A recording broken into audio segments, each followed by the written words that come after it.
కాంగ్రెస్ ప్రభుత్వ పనితీరు ఏ విధంగా ఉంది? Yo soy Pablo Emilio Escobar Gaviria.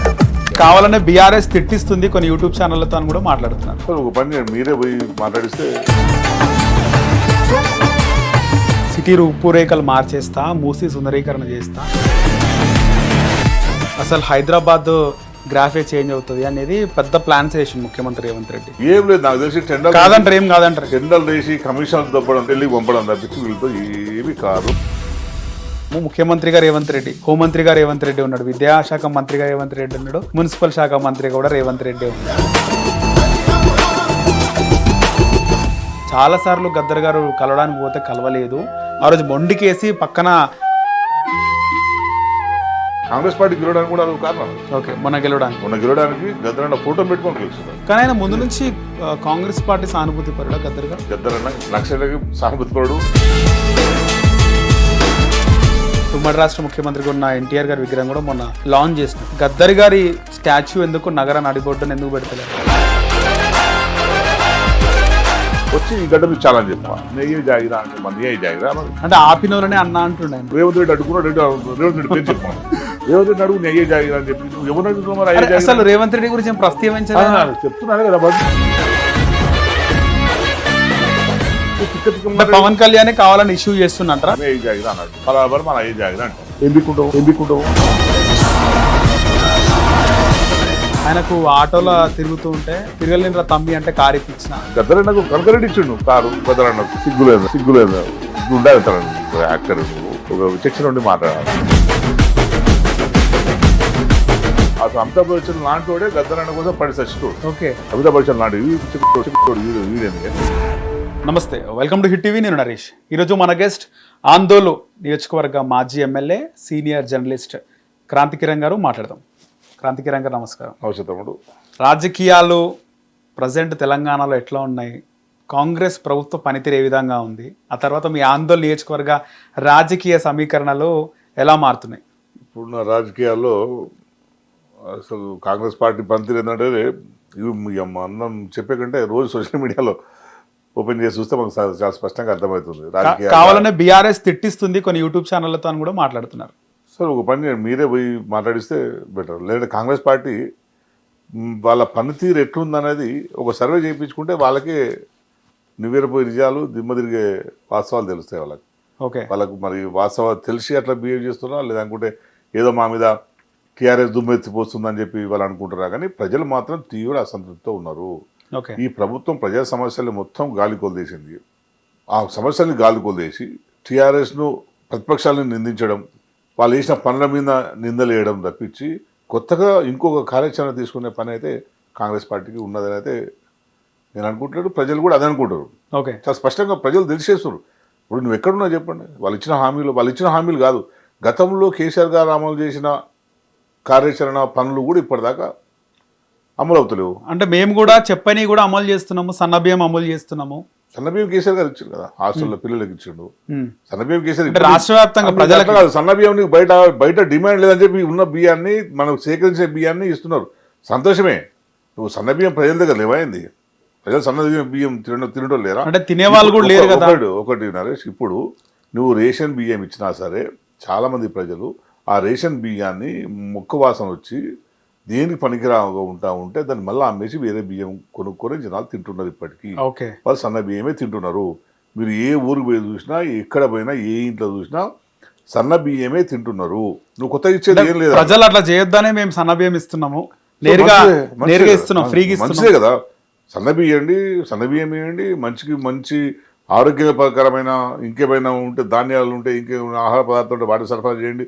ఇప్పుడు మొన్న ఇక్కడ చూసిన జొన్నలు కూడా ఇస్తామని చెప్పన్నారు. జొన్నలు ఇవ్వండి, గోధుమలు ఇవ్వండి, ఎవరుద్దన్నారు. ఇంకా ప్రజలు పండించిన పంటలన్నీ సేకరించండి. ప్రజలు పండించిన పంటలన్నీ సేకరించి ప్రజలకు ఇవ్వండి. తప్పేముందంటే రేషన్ షాపుల ద్వారా అదే చెప్పని కూడా మేము చేస్తున్నాము. చేయలేరు. ఒక సన్న బియ్యం ఒకటే ఇస్తున్నారు అనేది ఎంత ఇదో, అది ఊకే బ్లాక్ దందా కోసం ఇస్తుంది తప్పించి సన్న బియ్యాన్ని, ఉన్న దొడ్డు బియ్యాన్ని గ్రైండింగ్ దాన్ని కొంచెం మిల్లుకి పంపించి సన్నగా చేసి ఇస్తుంది తప్పించి ఆ సన్న బియ్యం మొత్తం చూస్తే మొత్తం అదంతా నువ్వు బియ్యం అన్నం చేస్తుంటే మొత్తం గంజి అయిపోతుంది అది. సో అది క్వాలిటీ అయింది కాదు. సో ఈ దొడ్డు బియ్యాన్నే దానికి మిల్ చేస్తే సన్న బియ్యం అయిపోతుంది. ఎక్కడ కూడా రాష్ట్రంలో విషయం కాదు. పేదవాడు ఉండొద్దు, ఒక్క ఒక్క గుడిసె కూడా ఉండొద్దు తెలంగాణలో. మనిషి పేదవాడుగా ఉండొద్దు, పేదరికం పోవాలనుకుంటే ఒక సన్నబియ్యం ఒకటే క్రైటీరియా కాదు కదా. అంటే గుడిసె ఆయనకు మూడు పూటల తిండి కావాలి, ఉండడానికి ఇల్లు ఉండాలి, పక్క ఇల్లు కట్టుకోవడానికి బట్ట ఉండాలి, ఆయనకు జీవనోపాధి ఉండాలి. అప్పుడు మనిషి పరిపూర్ణంగా జీవితాన్ని కొనసాగించగలుగుతాడు. ఒక సన్నబియ్యం ఇచ్చేసినా సరిపోద్దంటే కాదు కదా. అంటే కాదు కదా, నువ్వు ఇచ్చా 420 హామీలు, నువ్వు 420 హామీలో 21 హామీ, మన మిగతా ఏమైనాయి వదిలిపెట్టు, అవన్నీ వదిలిపెట్టండి. నువ్వు పంట పండించుకునే రైతుకే నువ్వు సపోర్ట్ చేస్తలేవు, పంట పండించే రైతుకి రైతు బంధు ఇస్తలే, నీకు బోర్లు సరిగ్గా పనిచేస్తలేవు, కరెంటు సరిగ్గా ఉంటలేవు. నేను కూడా వ్యవసాయం చేస్తున్నాను కదా, నెలకు 3 సార్లు నా బోర్లు రిపేర్ వస్తాయి, నెలకు 3 సార్లు. ఒక్కసారి రిపేర్ పోతే 15,000 అంటే ఎంత అవుతున్నట్లు, నెలకు 45,000. నెలకే బోర్లకు అంతా ఖర్చు పెడుతుంటే నువ్వు రైతు బంధు చేయకపోతే, పంట పెట్టుబడి చేయకపోతే, ఎరువుడు చేయకపోతేవి, పండించిన పంటను కొనకపోతేవి అని రైతు ఎన్ని కష్టాల్లో ఉన్నాడు. సో మాలాంటి వ్యక్తులు మేము వ్యవసాయం చేయాలనుకున్న వాళ్ళు ఎన్ని కష్టాల్లో ఉంటే మామూలు రైతు ఎన్ని అప్పుల పాలవుతున్నాడు. ఇప్పుడు మీరు చెప్తున్నారు కదా, ఇప్పుడు మీరు ఒక ఊరును ఎగ్జాంపుల్ తీసుకొని మీరు పోండి, ఆ ఊరు ఎగ్జాంపుల్ తీసుకొని మీరు పోయి ఆ ఊర్లో రైతులు ఎన్ని రకాల పంటలు వేసారు. వరి వేసినరా, నీకు జొన్న వేసినరా, లేదనుకుంటే కాటన్ వేసినరా, పెసర్లు వేసినరా, ఇంకేం వేసినా మీరు కేసీఆర్ అన్నాడు వారేస్తే ఊరే అని చెప్పి ఆ ఊర్లు మీరు క్రైటీరియా చెప్తా దాని కూడా సమాధానం చెప్తాను. నీ దాన్ని తీసుకొని ఆ ఊరిలో ఒక యూనిట్ మీరు తీసుకొని పోయి సర్వే చేయండి. కాటన్ వేసిన రైతులు ఎంతమంది లాభం వచ్చింది, టమాటా హార్టికల్చర్ పెట్టిన రైతులు ఎంతమందికి లాభం వచ్చింది, వరి వేసిన రైతులకు ఎంతమందికి లాభాల్లో ఉన్నారా నష్టాల్లో ఉన్నారా, ఎందుకు నష్టపోయినా మీరు సర్వే చేయండి. ఈ సర్వేలో మీకు తెలియదు ఏంటంటే, ఇంకోటి ఏంటంటే ఇంతకుముందు నష్టాలు ఉండే కానీ రైతు బంధు అనేది వచ్చేది కనుక దానికి అప్పుల పాలు కాకుండా ఉండే. ఇప్పుడు మళ్ళీ రైతుకు భారం ఏమైందంటే కరెంటు లో వోల్టేజ్ అనేది చాలా సమస్య అయింది. నువ్వు వరి పెడుతున్న రైతులకు లో వోల్టేజ్ చాలా సమస్య అయింది. నువ్వు ఫ్లక్చుయేషన్స్లో నీకు మోటార్లు 15 రోజులకు ఒకసారి, 4 రోజులకు ఒకసారి కాలిపోతాయి. సో అవన్నిటిని వేరే చేసుకొని నువ్వు రైతులు చూడాలి తప్పించి నేను సన్న బియ్యం ఇస్తున్నా అంటే నువ్వు క్వాలిటీ కరెంట్ ఇవ్వు, రైతు బంధు ఇవ్వు, అప్పుడు రైతు సుఖంగా. ఇదే రైతులకి పక్క ఇల్లు కట్టిస్తున్నాం అంటే 3 నుంచి 5 లక్షల వరకు ప్రభుత్వం నుంచి సహకారం ఇస్తున్నాం కదా, పరోక్షంగా చేస్తున్నాం కదా. అది కూడా అది రైతులు మీ కార్యకర్తలకు ఇస్తున్నారు. అవి నీకు ఇల్లు అనేది ఇప్పుడు వాళ్ళ కార్యకర్తలకు మాత్రం ఇస్తారు తప్పించి నిజంగా ఇల్లు ఇక్కడ ఇస్తలేరు, వాళ్ళ కార్యకర్తలకే ఇచ్చుకుంటున్నారు. అది కూడా ఏంటంటే మళ్ళీ వాళ్ళ బ్లాక్మెయిల్ చేసి ఎవడన్నా వేరే పార్టీలో ప్రముఖంగా ఉన్నాడు అనుకో, నువ్వు మా పార్టీలోకి వస్తే నీకు మేము ఇల్లు ఇస్తాం అని బెదిరించి తీసుకుంటారు తప్పించి నిజమైన ఇల్లు ఉన్న. గతంలో బీఆర్ఎస్ కూడా ఈ దళిత బంధు పథకాన్ని కేవలం బీఆర్ఎస్ లో దళితులకే ఇచ్చింది అనేది కూడా చాలా మంది మాట్లాడుతున్నారు. దళిత బంధు ఏనిస్తే కదా, మేము దళిత బంధు ఇచ్చిన మా నియోజకవర్గంలో 100 మందికి ఇచ్చినాను నేను. 100 మందికి ఇస్తే అందరూ టీఆర్ఎస్ అందరు కాంగ్రెస్ వాళ్ళు ఉన్నారు, బీఎస్పీ వాళ్ళు ఉన్నారు, బీజేపీ వాళ్ళు ఉన్నారు, టీఆర్ఎస్ వాళ్ళు ఉన్నారు. ఇంకా మా పార్టీ వాళ్ళు తక్కువ ఉంటారు. దాంట్లో 2 గ్రామాలు నేను తీసుకున్నాను. ఆ 2 గ్రామాల్లో ఉన్న అందరికి ఇచ్చినాను నేను. ఆ 2 గ్రామాల్లో ఒక గ్రామంలోనేమో 64 మంది ఎస్సీలు మాదిగా ఉంటారు. ఇంకొక గ్రామంలో 44 మంది ఎస్సీ మాలో ఉంటారు. వాళ్ళు ఏ పార్టీ చూడలేం కదా. 100 యూనిట్లు వచ్చినాయి నాకు. 100 యూనిట్లు వస్తే 2 గ్రామాలు కరెక్ట్ సెట్ అయింది కనుక 100 మందికి ఇచ్చినాం. వీడు కాంగ్రెస్ పార్టీ కోటేస్తాడా, ఇంకో పార్టీ కోటేస్తాడా చూడలేం కదా. చాలా నియోజకవర్గాల్లో ఇదన్నీ ఏంటంటే గాలి మాటలు, ఆరోపణలు చేసి వీళ్ళు వాళ్ళ బంధువులకే ఇచ్చుకున్నారు, వాళ్ళ పార్టీలకే ఇచ్చుకున్నారు. అంటే ఇప్పుడు ప్రాక్టికల్ మీరు మా నియోజకవర్గానికి పోయి రెండవసారి ఆందోళనకి 2 అసలు మహమ్మద్పల్లి, బుడ్డాయిపల్లి, మీరు 2 విలేజ్లో పోయి రండి. దాంట్లో కాంగ్రెస్ పార్టీ వాళ్ళు ఉన్నారా, టీఆర్ఎస్ పార్టీ వాళ్ళు మాత్రమే ఇచ్చినరా మీరు చెక్ చేయండి. ఇప్పటికైనా ఇప్పుడు గవర్నమెంట్ బాగా ఉన్నది కదా, 2.5 ఏళ్ళు అయింది కదా, మరి ఎంక్వైరీ చేయొచ్చు కదా. అన్ని పార్టీలకు ఇచ్చినారు కాబట్టి ఓడిపోయినారా మీరు మొన్న? ఓడిపోవడానికి కేసీఆర్ గారు చేసిన పనిలో ఓడిపోతుంది మరి అట్లా అనుకుంటే. అంటే ఓటమికి అందరికి ఇచ్చింది అనేది కాదు, కానీ ప్రజలు అర్థం చేసుకోవడంలో, అంటే కేసీఆర్ గారి పాలనని అర్థం చేసుకోవడంలో కావచ్చు, ఒకేసారి అన్ని పనులు చేయాలి అని ప్రజలు అనుకున్నప్పటికీ అది కొంచెం ప్రజలు దాన్ని బూమరాంగ్ అయింది కావచ్చు. ఇంకోటి ఏంటంటే కాంగ్రెస్ పార్టీ వాళ్ళు బాగా ఏంటంటే అరచేతిలో వైకుంఠం చూపెట్టారు. కొత్త అరచేతిలో వైకుంఠం చూపెట్టేసి ఇక కేసీఆర్ 12,000 ఇస్తుండే మేము 15,000 ఇస్తాం, ఇక దళిత బంధు 10 లక్షలు ఇస్తామన్నారు మేము 12 లక్షలు ఇస్తాం, ఇంకా ఇందిరమ్మ ఇల్లు ఊరికి 200 ఇస్తాం. వాళ్ళు చేసేది ఒక్కటి కాదు కదా, మహిళలకు ఒక్కొక్క మహిళకు 2,500 ఇస్తాం, చదువుకునే అమ్మాయిలకు స్కూటీలు కొనిస్తాం, పెన్షన్ మహిళలకు పెన్షన్లు పెడతావు అని ఇట్లాంటివన్నీ చెప్పేసరికి జనాలు ఏమనుకుంటారు? ఇప్పుడు మంచిదే కదా, ఇప్పుడు 10,000 వచ్చే రైతు బంధు 15,000 వస్తున్నప్పుడు మంచిదే అనుకుంటారు ఎవరైనా. ఓకే, సరే చూద్దాంలే అనుకుని ఉంటారు. పాపం ఎవరికైనా ఉంటుంది కదా, ఒక జీవితం ఇప్పుడిప్పుడు మంచి గాలిలో పడ్డది, 10,000కే నాకు గాలిలో పడ్డది, ఇంకో 15,000 ఇస్తాడు కదా, మంచి అయిద్దని ప్రజలు నమ్మిండ్రు. మరి ఇప్పుడు అది కూడా లేదు కదా, నీకు 15,000 రైతు బంధు లేదు, నీకు పెన్షన్ పెరగలేదు, మహిళలకు 2,500 లేదు, స్కూటీలు లేవు, మళ్ళీ యువకులకు నిరుద్యోగ వృత్తి లేదు, కరెంటు సరిగ్గా లేదు. ఎందుకు మరి ఇంకా ఏం గతంలో బీఆర్ఎస్ కూడా నిరుద్యోగ వృత్తి ఇవ్వలేదు కదా అంటే ఏమంటారు? కేసీఆర్ 2 సార్లు ఇస్తా అని చెప్పి అదే చెప్తున్నారు. గతంలో మేము ఓడిపోయినాం, అయిపోయింది. ఓకే, మీరు కూడా ఇవ్వలేదు కదా. అది మేము ఓడిపోయినాం, అయిపోయింది కదా. ఇవన్నీ చేయలేము అనుకున్నా ఓడిపోయినా అనుకుందాం. ఓకే, ఇప్పుడు మేము ఓడిపోయిన కారణం ఏంది? ఇప్పుడు నేను కూడా ఓడిపోయినట్టు కారణం ఏంది? అక్కడ కొన్ని పొరపాట్లు జరిగి ఉంటాయి, ఓడిపోయినాం, అయిపోయింది కదా. ఓకే, ఇప్పుడు మీ సంగతి ఏంది మరి? ఇప్పుడు మీరేం చేస్తారు చెప్పాలి కదా. అంటే మీరు మమ్మల్ని ఇట్లా విమర్శించారు కదా, ఇట్లా అడిగారు కదా. కానీ మమ్మల్ని విమర్శించినప్పుడు కూడా ప్రజల జీవన విధానాలను ఎక్కడ డిస్టర్బ్ చేయలేదు కేసీఆర్. ఓకే, ఎక్కడ పెన్షన్ ఆపలే, ఎక్కడ రైతు బంధు ఆపలే, ఎక్కడ నిరంతర కరెంటును ఎక్కడ ఆపలే, ఏది ఆపలేరు కదా, అన్ని సభకు సాగినాయి. మరి ఇప్పుడు కరెంటు లేదు, రైతు బంధు లేదు, నువ్వు పెన్షన్లు లేవు, ఇందిరమ్మ ఇళ్ళు అరకొర ఉన్నాయి, నిరుద్యోగ మొత్తం ఉద్యోగులను పెట్టుకొని నానా రచ్చ చేయించారు మీరు. హైదరాబాద్ మొత్తం, రాష్ట్రం మొత్తం నిరుద్యోగులు పెట్టుకొని ర్యాలీ చేయించారు. నిరుద్యోగ వృత్తి ఇస్తామని చెప్పన్నారు, నోటిఫికేషన్లు ఇచ్చిన కేసీఆర్ సాయి టైంలో నోటిఫికేషన్ ఇచ్చినాయి. ఇప్పుడు ఉద్యోగాలు ఇస్తారు తప్పించి కొత్త నోటిఫికేషన్లు ఏమొచ్చినాయి? ఏమి ఇవ్వలేరు కదా. ఇప్పుడు కొత్త నోటిఫికేషన్ ఏమో చెప్పండి, కొత్త నోటిఫికేషన్ కూడా చెప్పండి నాకు. మన గ్రూప్ 3 ఏదో పడ్డట్టు తప్పించి ఇప్పటిదాకా జరిగిన 2.5 సంవత్సరాలు జరిగిన గెలిచిన ప్రతి రిక్రూట్మెంట్ కేసీఆర్ గారు గవర్నమెంట్ ఇచ్చిన నోటిఫికేషనే. అంటే గెలవగానే 70,000 ఉద్యోగాలు ఇచ్చినా అని చెప్పి రేవంత్ రెడ్డి చెప్తున్నాడు. ఏది మరి, ఏది గెలిచి 2.5 ఏళ్ళైంది కదా.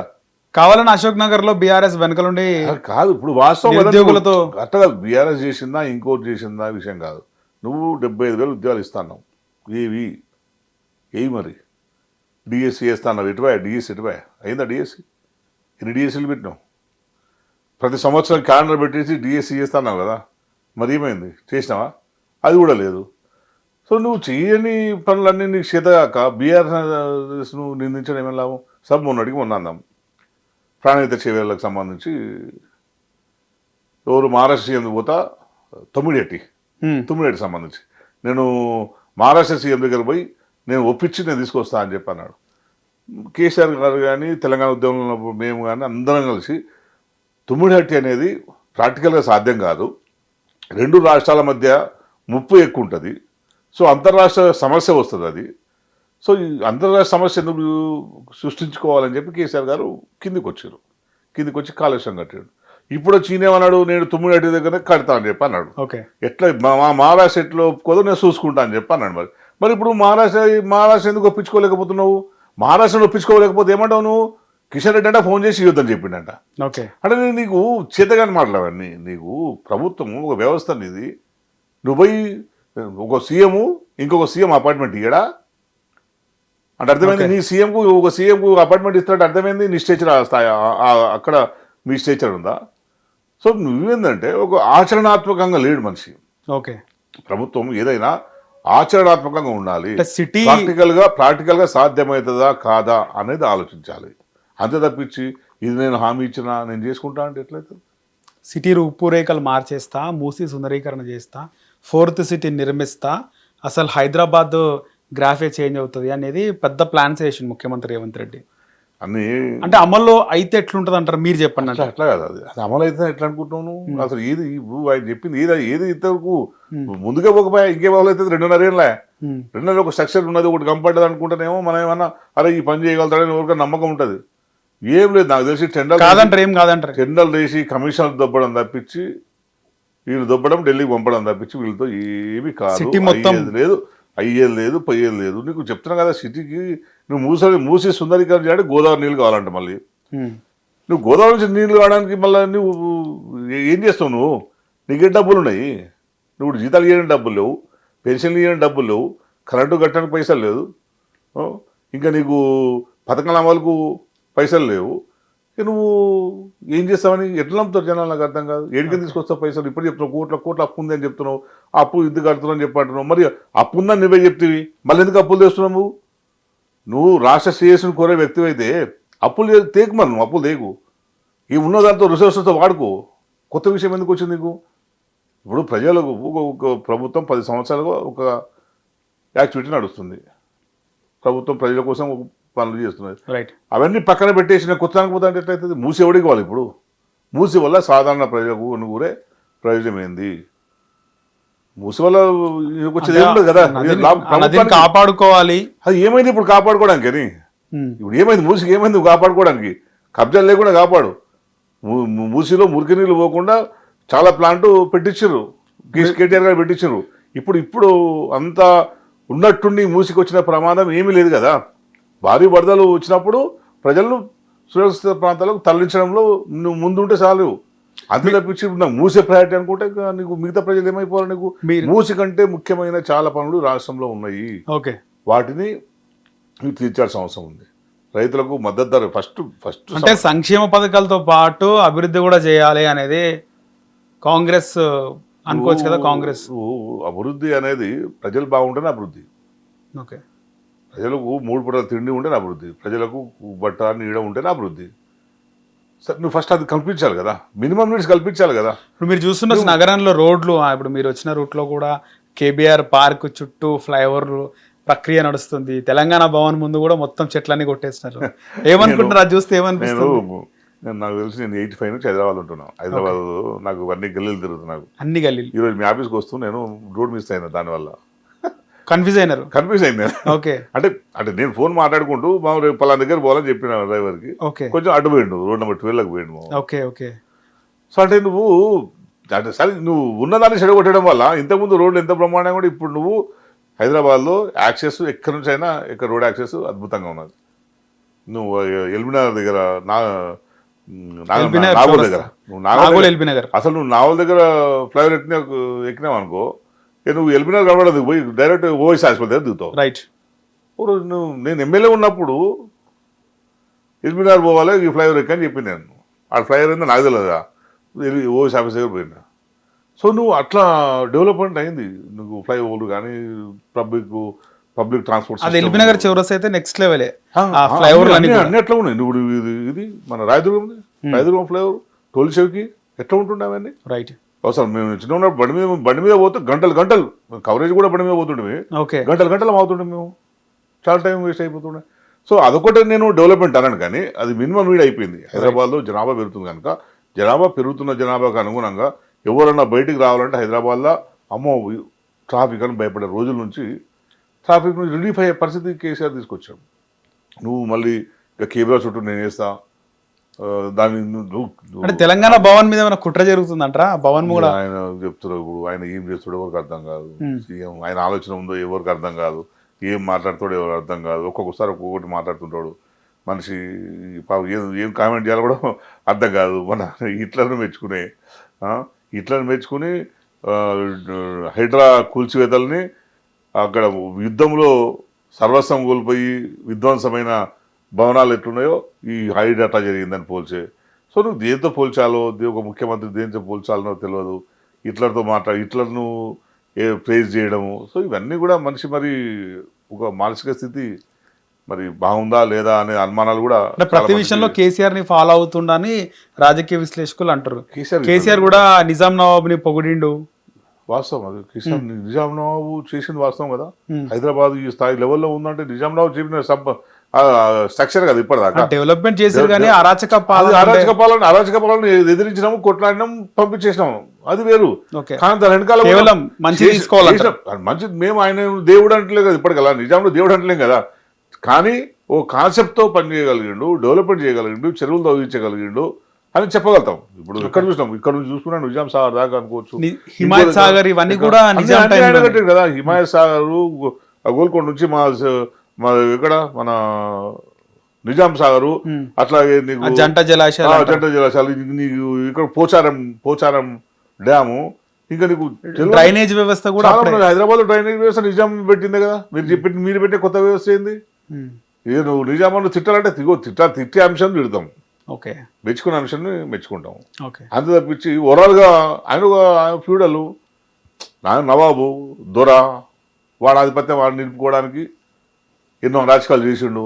ఓకే నిజాంను సో తరిమి కొట్టారు మనల్ని, దాన్ని కూడా మనం ఒప్పుకుంటాం కదా.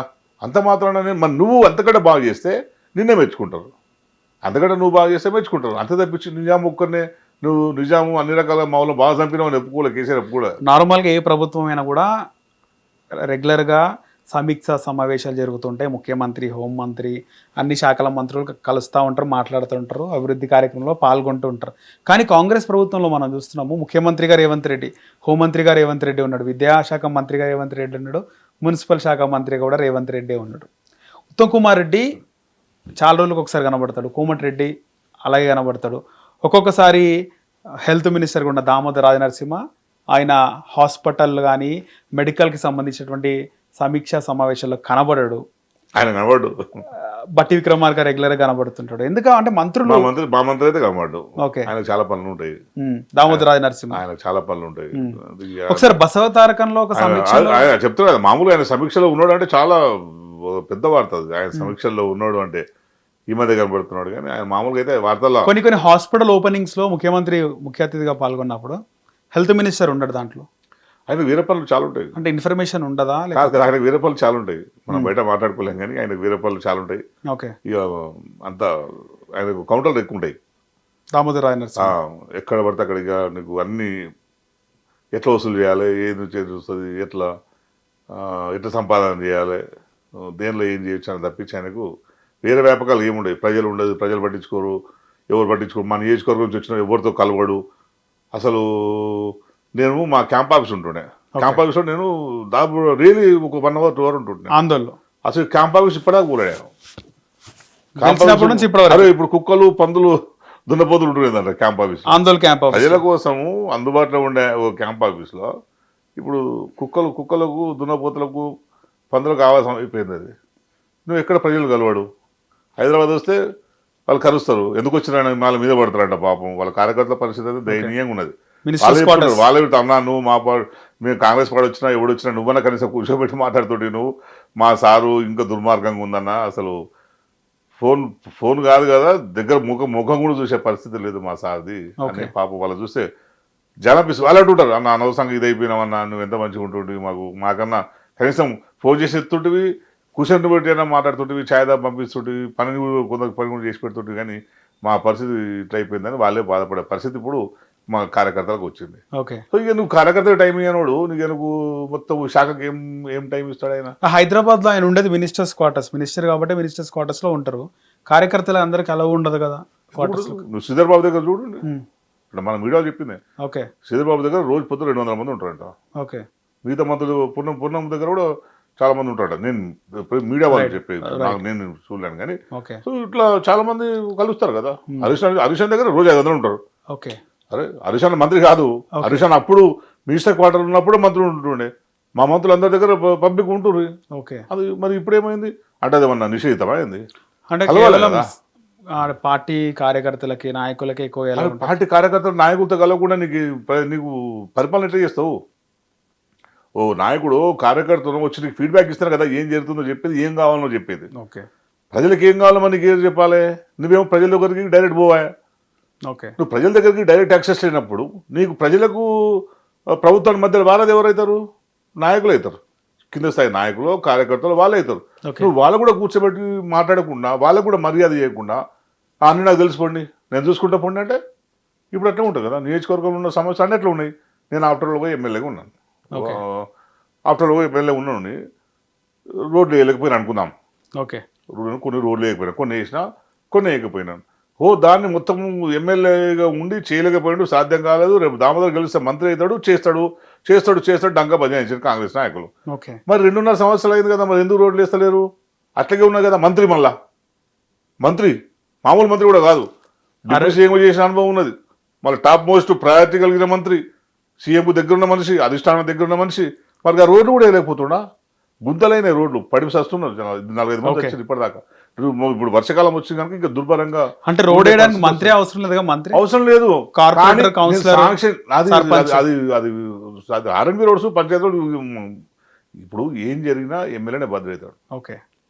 ఏం చేసినాడు, మంచి చేసినా చెడు చేసినా కూడా ఆ రోడ్డు శాంక్షన్ చేయించాలి కదా అంటున్నాను, నిధులు ఇవ్వాలి కదా అంటున్నాను నేను. ఆయన చేతిలో పని కదా. చేతిలో పని. నువ్వు మంత్రి అయిన తర్వాత చేయకపోతే నువ్వేమైనా నేను ఎమ్మెల్యే బెటర్ అంటాను నేను. ఎందుకంటే నేనున్న టైంలో 3 సంవత్సరాలు కరోనా వచ్చింది మాకు. ఓకే. ఉంది కదా, అందరు పార్టీలు చూసింది కదా. అవును. మినిమం 2.5 years 2 years తర్వాత కొంచెం అటు ఇటు అని చెప్పి ఒక 2 years వేసుకో. 2 years కరోనాకు వచ్చే నాకు 6 months ఎలక్షన్ పోతే నాకు మిగిలిందంతా 2.5 years. నాకు 2.5 yearsలో నేను ఆఫ్టర్ ఎమ్మెల్యే ఉన్నోనే నేను ప్రతి విలేజ్కి నేను ₹1,00,00,000 ఇచ్చిన. నేను ప్రతి విలేజ్లో సీసీ రోడ్లు, డ్రైనేజీలు ₹1,00,00,000 తెప్పించిన, నిధులు తెచ్చిన నేను ప్రభుత్వం నుంచి. మరి నువ్వేం తెచ్చినావు? ఒక ఊరికన్నా ఒక పైసా తీసుకొచ్చినావా? ఒక ఊరికి ఒక పైసా తీసుకురాలి కదా. కొత్త ఏం లేదు, మేమేసే డ్రైనేజీలు, మేమేసే డ్రైనేజీ, మేమేసే సీసీ రోడ్లే తప్పించి వేరే ఏది కూడా నియోజకవర్గంలో లేదు. మరి ఇంకా నువ్వు మంత్రికి ఎందుకంటే ఇంకా ఎందుకు మంత్రి? మరి కార్యకర్తలు ఇప్పుడు మరి వాళ్ళు ఆత్మపరిశీలన చేసుకోవాలి. ఓ మంత్రి అయితే ఎంత చేయొచ్చు, హరిశన్న చూసి నేర్చుకోవాలి కదా. మరి హరిశన్న మంత్రి ఉన్నప్పుడు నియోజకవర్గాన్ని అధికారంలో లేనప్పుడు కూడా అద్భుతంగా చేసినట్టు సిద్దిపేట నియోజకవర్గాన్ని. మరి నువ్వు మంత్రి, నువ్వు అధికారంలో ఉన్నోడివి, నువ్వు ఎందుకు నియోజకవర్గం గురించి పట్టించుకుంటలేవు? అంటే ఆయనకి ఏంటంటే డబ్బులు దేంట్లో వస్తాయో ఆ కార్యక్రమం పట్టుకుంటాయి ఆయన. ఓకే. మిగతా కార్యక్రమం పట్టుకోడు. ఇప్పుడు జోగిపేటలో కొన్ని కాంప్లెక్స్ కడుతున్నారు, జోగిపేటలో అంటే ఎడ్యుకేషన్ హబ్ మంచిదే. అప్పుడు బిల్డింగ్ ఉండే దానికి కొంచెం కాంపౌండ్ వాళ్ళు వేస్తుండ్రు, ఇంటిగ్రేటెడ్ అని చెప్పి కాంపౌండ్ వాళ్ళు వేస్తున్నారు. లేని బిల్డింగ్ 2-3 కట్టిండ్రు, మంచిదే. దాంట్లో ఆయనకు మంచి కమిషన్లు వస్తాయి. ఆయన ఏది కూడా కాంట్రాక్టర్ల దగ్గర కమిషన్ లేకుండా పని ముట్టుకోడు, పని పూనుకోడు. ఓకే. అదే మొదటి నుంచి ఉన్నది కనుక. సో నియోజకవర్గం మొత్తము అందరు కమిషన్లే. ఇంకా సో అటువంటి మంత్రి ఉన్నప్పుడు నియోజకవర్గం ఇంకా ఏం అభివృద్ధి అవుతుంది? సో పార్టీలు అందరూ అట్టే జమయ్యారు. మీరు అన్నట్టు మంత్రులు కూడా అందరూ అట్టే జమయ్యారు.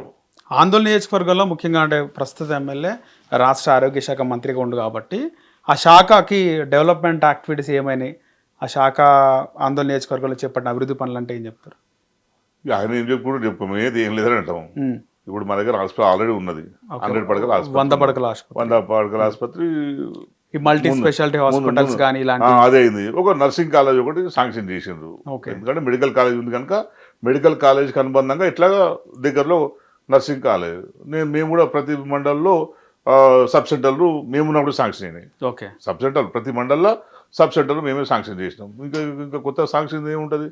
మేము చేసిన దాన్ని అప్గ్రేడ్ చేసి కట్టే ప్రయత్నం చేస్తుండే ఒకటి వటిపల్లె. అది 2.5 సంవత్సరాలుగా అట్లాగే మూలగొడ్డది, ఒక్కటి కూడా అయిపోయే పరిస్థితి లేదు.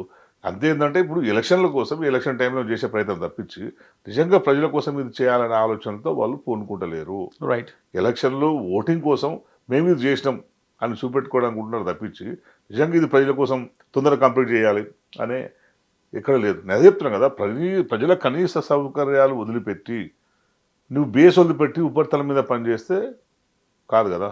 ఫస్ట్ నువ్వు ప్రజల సమస్యలు తెచ్చు. ఏ ప్రజలు దైనందినంగా మా ఊళ్ళో తెచ్చుకుంటున్నాను, అరే సార్ ఎమ్మెల్యే ఉన్నాడు గీడ రోడ్ వేయాలని తిట్టుకుంటున్నాను కూడా. నన్ను అన్నారు, ఏం సార్ నువ్వు ఎట్లా వస్తున్నావు, నువ్వు కూడా రోజు పోతావు కదా సార్, నువ్వు రోడ్ వేయించగా. అరే ఆయన కాంట్రాక్ట్ వస్తాడు వస్తే చేపిస్తాను. సో జనాలు ఎవరిని కూడా ఊరుకోరు. నేను దగ్గర ఉంటే కనుక నన్ను అన్నారు, నువ్వు దగ్గర రోజు తిరుగు నువ్వు ఊర్లో ఉంటే నీ సంగతి తెలుస్తుంది. నేను ఇంకా రోజు ఊర్లో ఉంటే కనుక నాకు ప్రజలు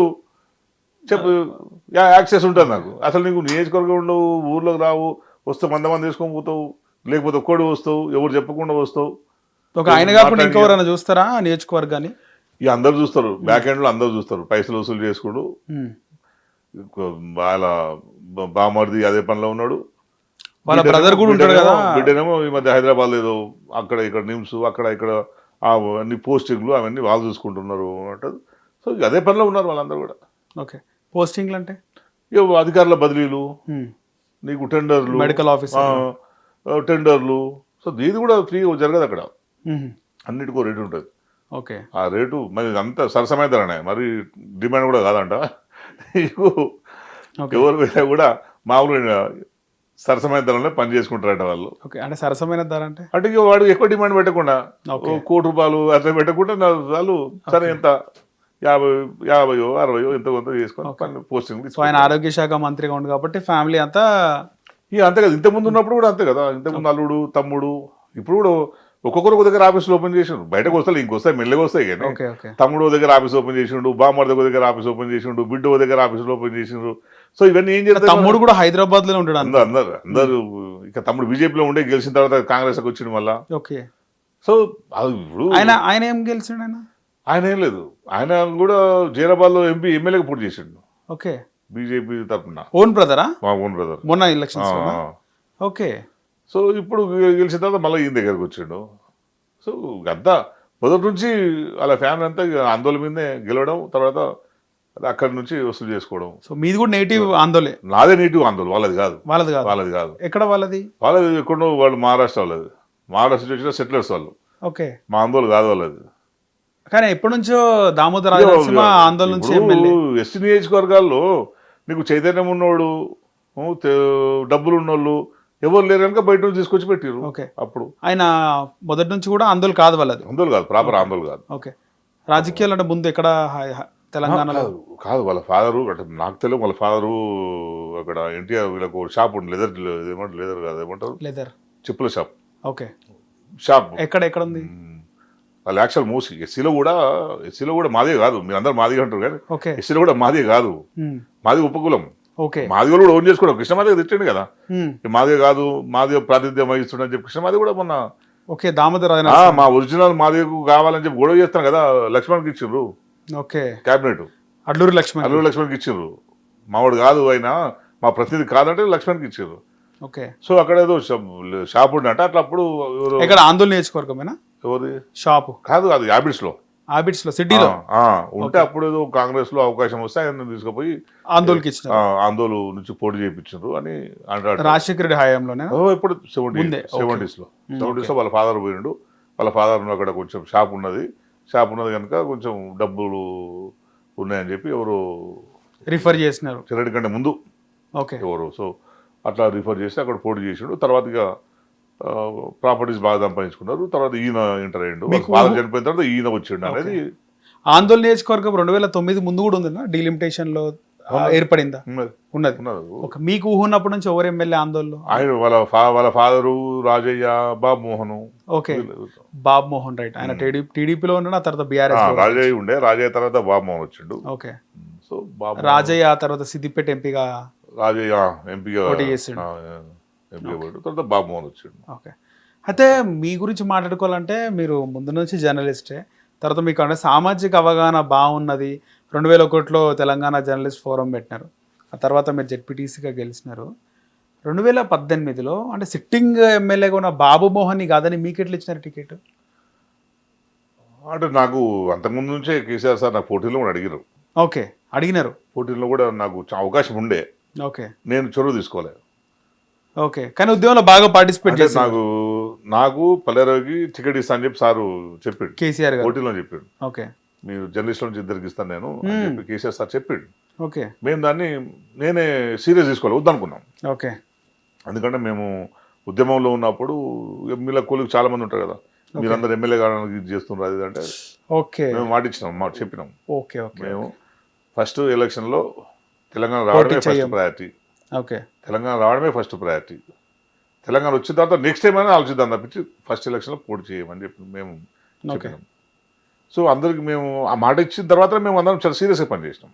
ఓకే. సో నేను 18-19కు నేను ప్రిపేర్ అవుతున్నా అని చెప్పినాను. 18-19 నేను ఇచ్చినా ఇవ్వకుండా నేను ఇండిపెండెంట్ ఏదైనా సరే అంటే పోవాలనుకున్నాను. నేను నా లోకల్, వాళ్ళు ఎవరు లోకల్ కాదు. ఓకే. బాబు మోహన్ కూడా లోకల్ కాదు, ఎవరు లోకల్ కాదు, నేను లోకల్. మా ఏరియాలో వచ్చి మీరే ఓడి పాలించడానికి అని చెప్పి నేను లోకల్తో బాగా నేను ఫైట్ చేసినాను. కొంచెం మంచి అందరినీ తీసుకొని అన్ని మండలాల్లో ఉన్న కలుపుకొని మేము చేస్తే, సో ఇక సార్ కూడా నేను ఎందుకు ఇస్తాను కదా అని చెప్పి సార్ మాట్లాడండి. అంటే మీరు అడిగినారని చెప్పి బాబు మోహన్ ఇవ్వకుండా మీకు ఇచ్చినారా, లేదా బాబు మోహన్ పైన వ్యతిరేకత ఏమన్నా నెగిటివిటీ ఉందా? అన్ని కలిసి వచ్చినాయి. ఒకటి ఆయన పట్ల వ్యతిరేకత, ఆయన మాట తీరు, కార్యకర్తలతో సరిగ్గా ఉండకపోవడం అదొకటి. ప్లస్ నేను కూడా తిరుగుతున్నాను, మళ్ళీ అక్కడ డిస్టర్బ్ సార్ ఏమనుకున్నా ఇంకా. సో సర్వే చేసుకున్నాడు. ఆ టైంలో కంటెంట్ బాగా వైరల్ అయింది. సర్వే చేసుకున్నాడు. 18లో క్రాంతి కిరణ్ ఇట్లా జర్నలిస్ట్ ఇస్తున్నారు ఎమ్మెల్యే టికెట్.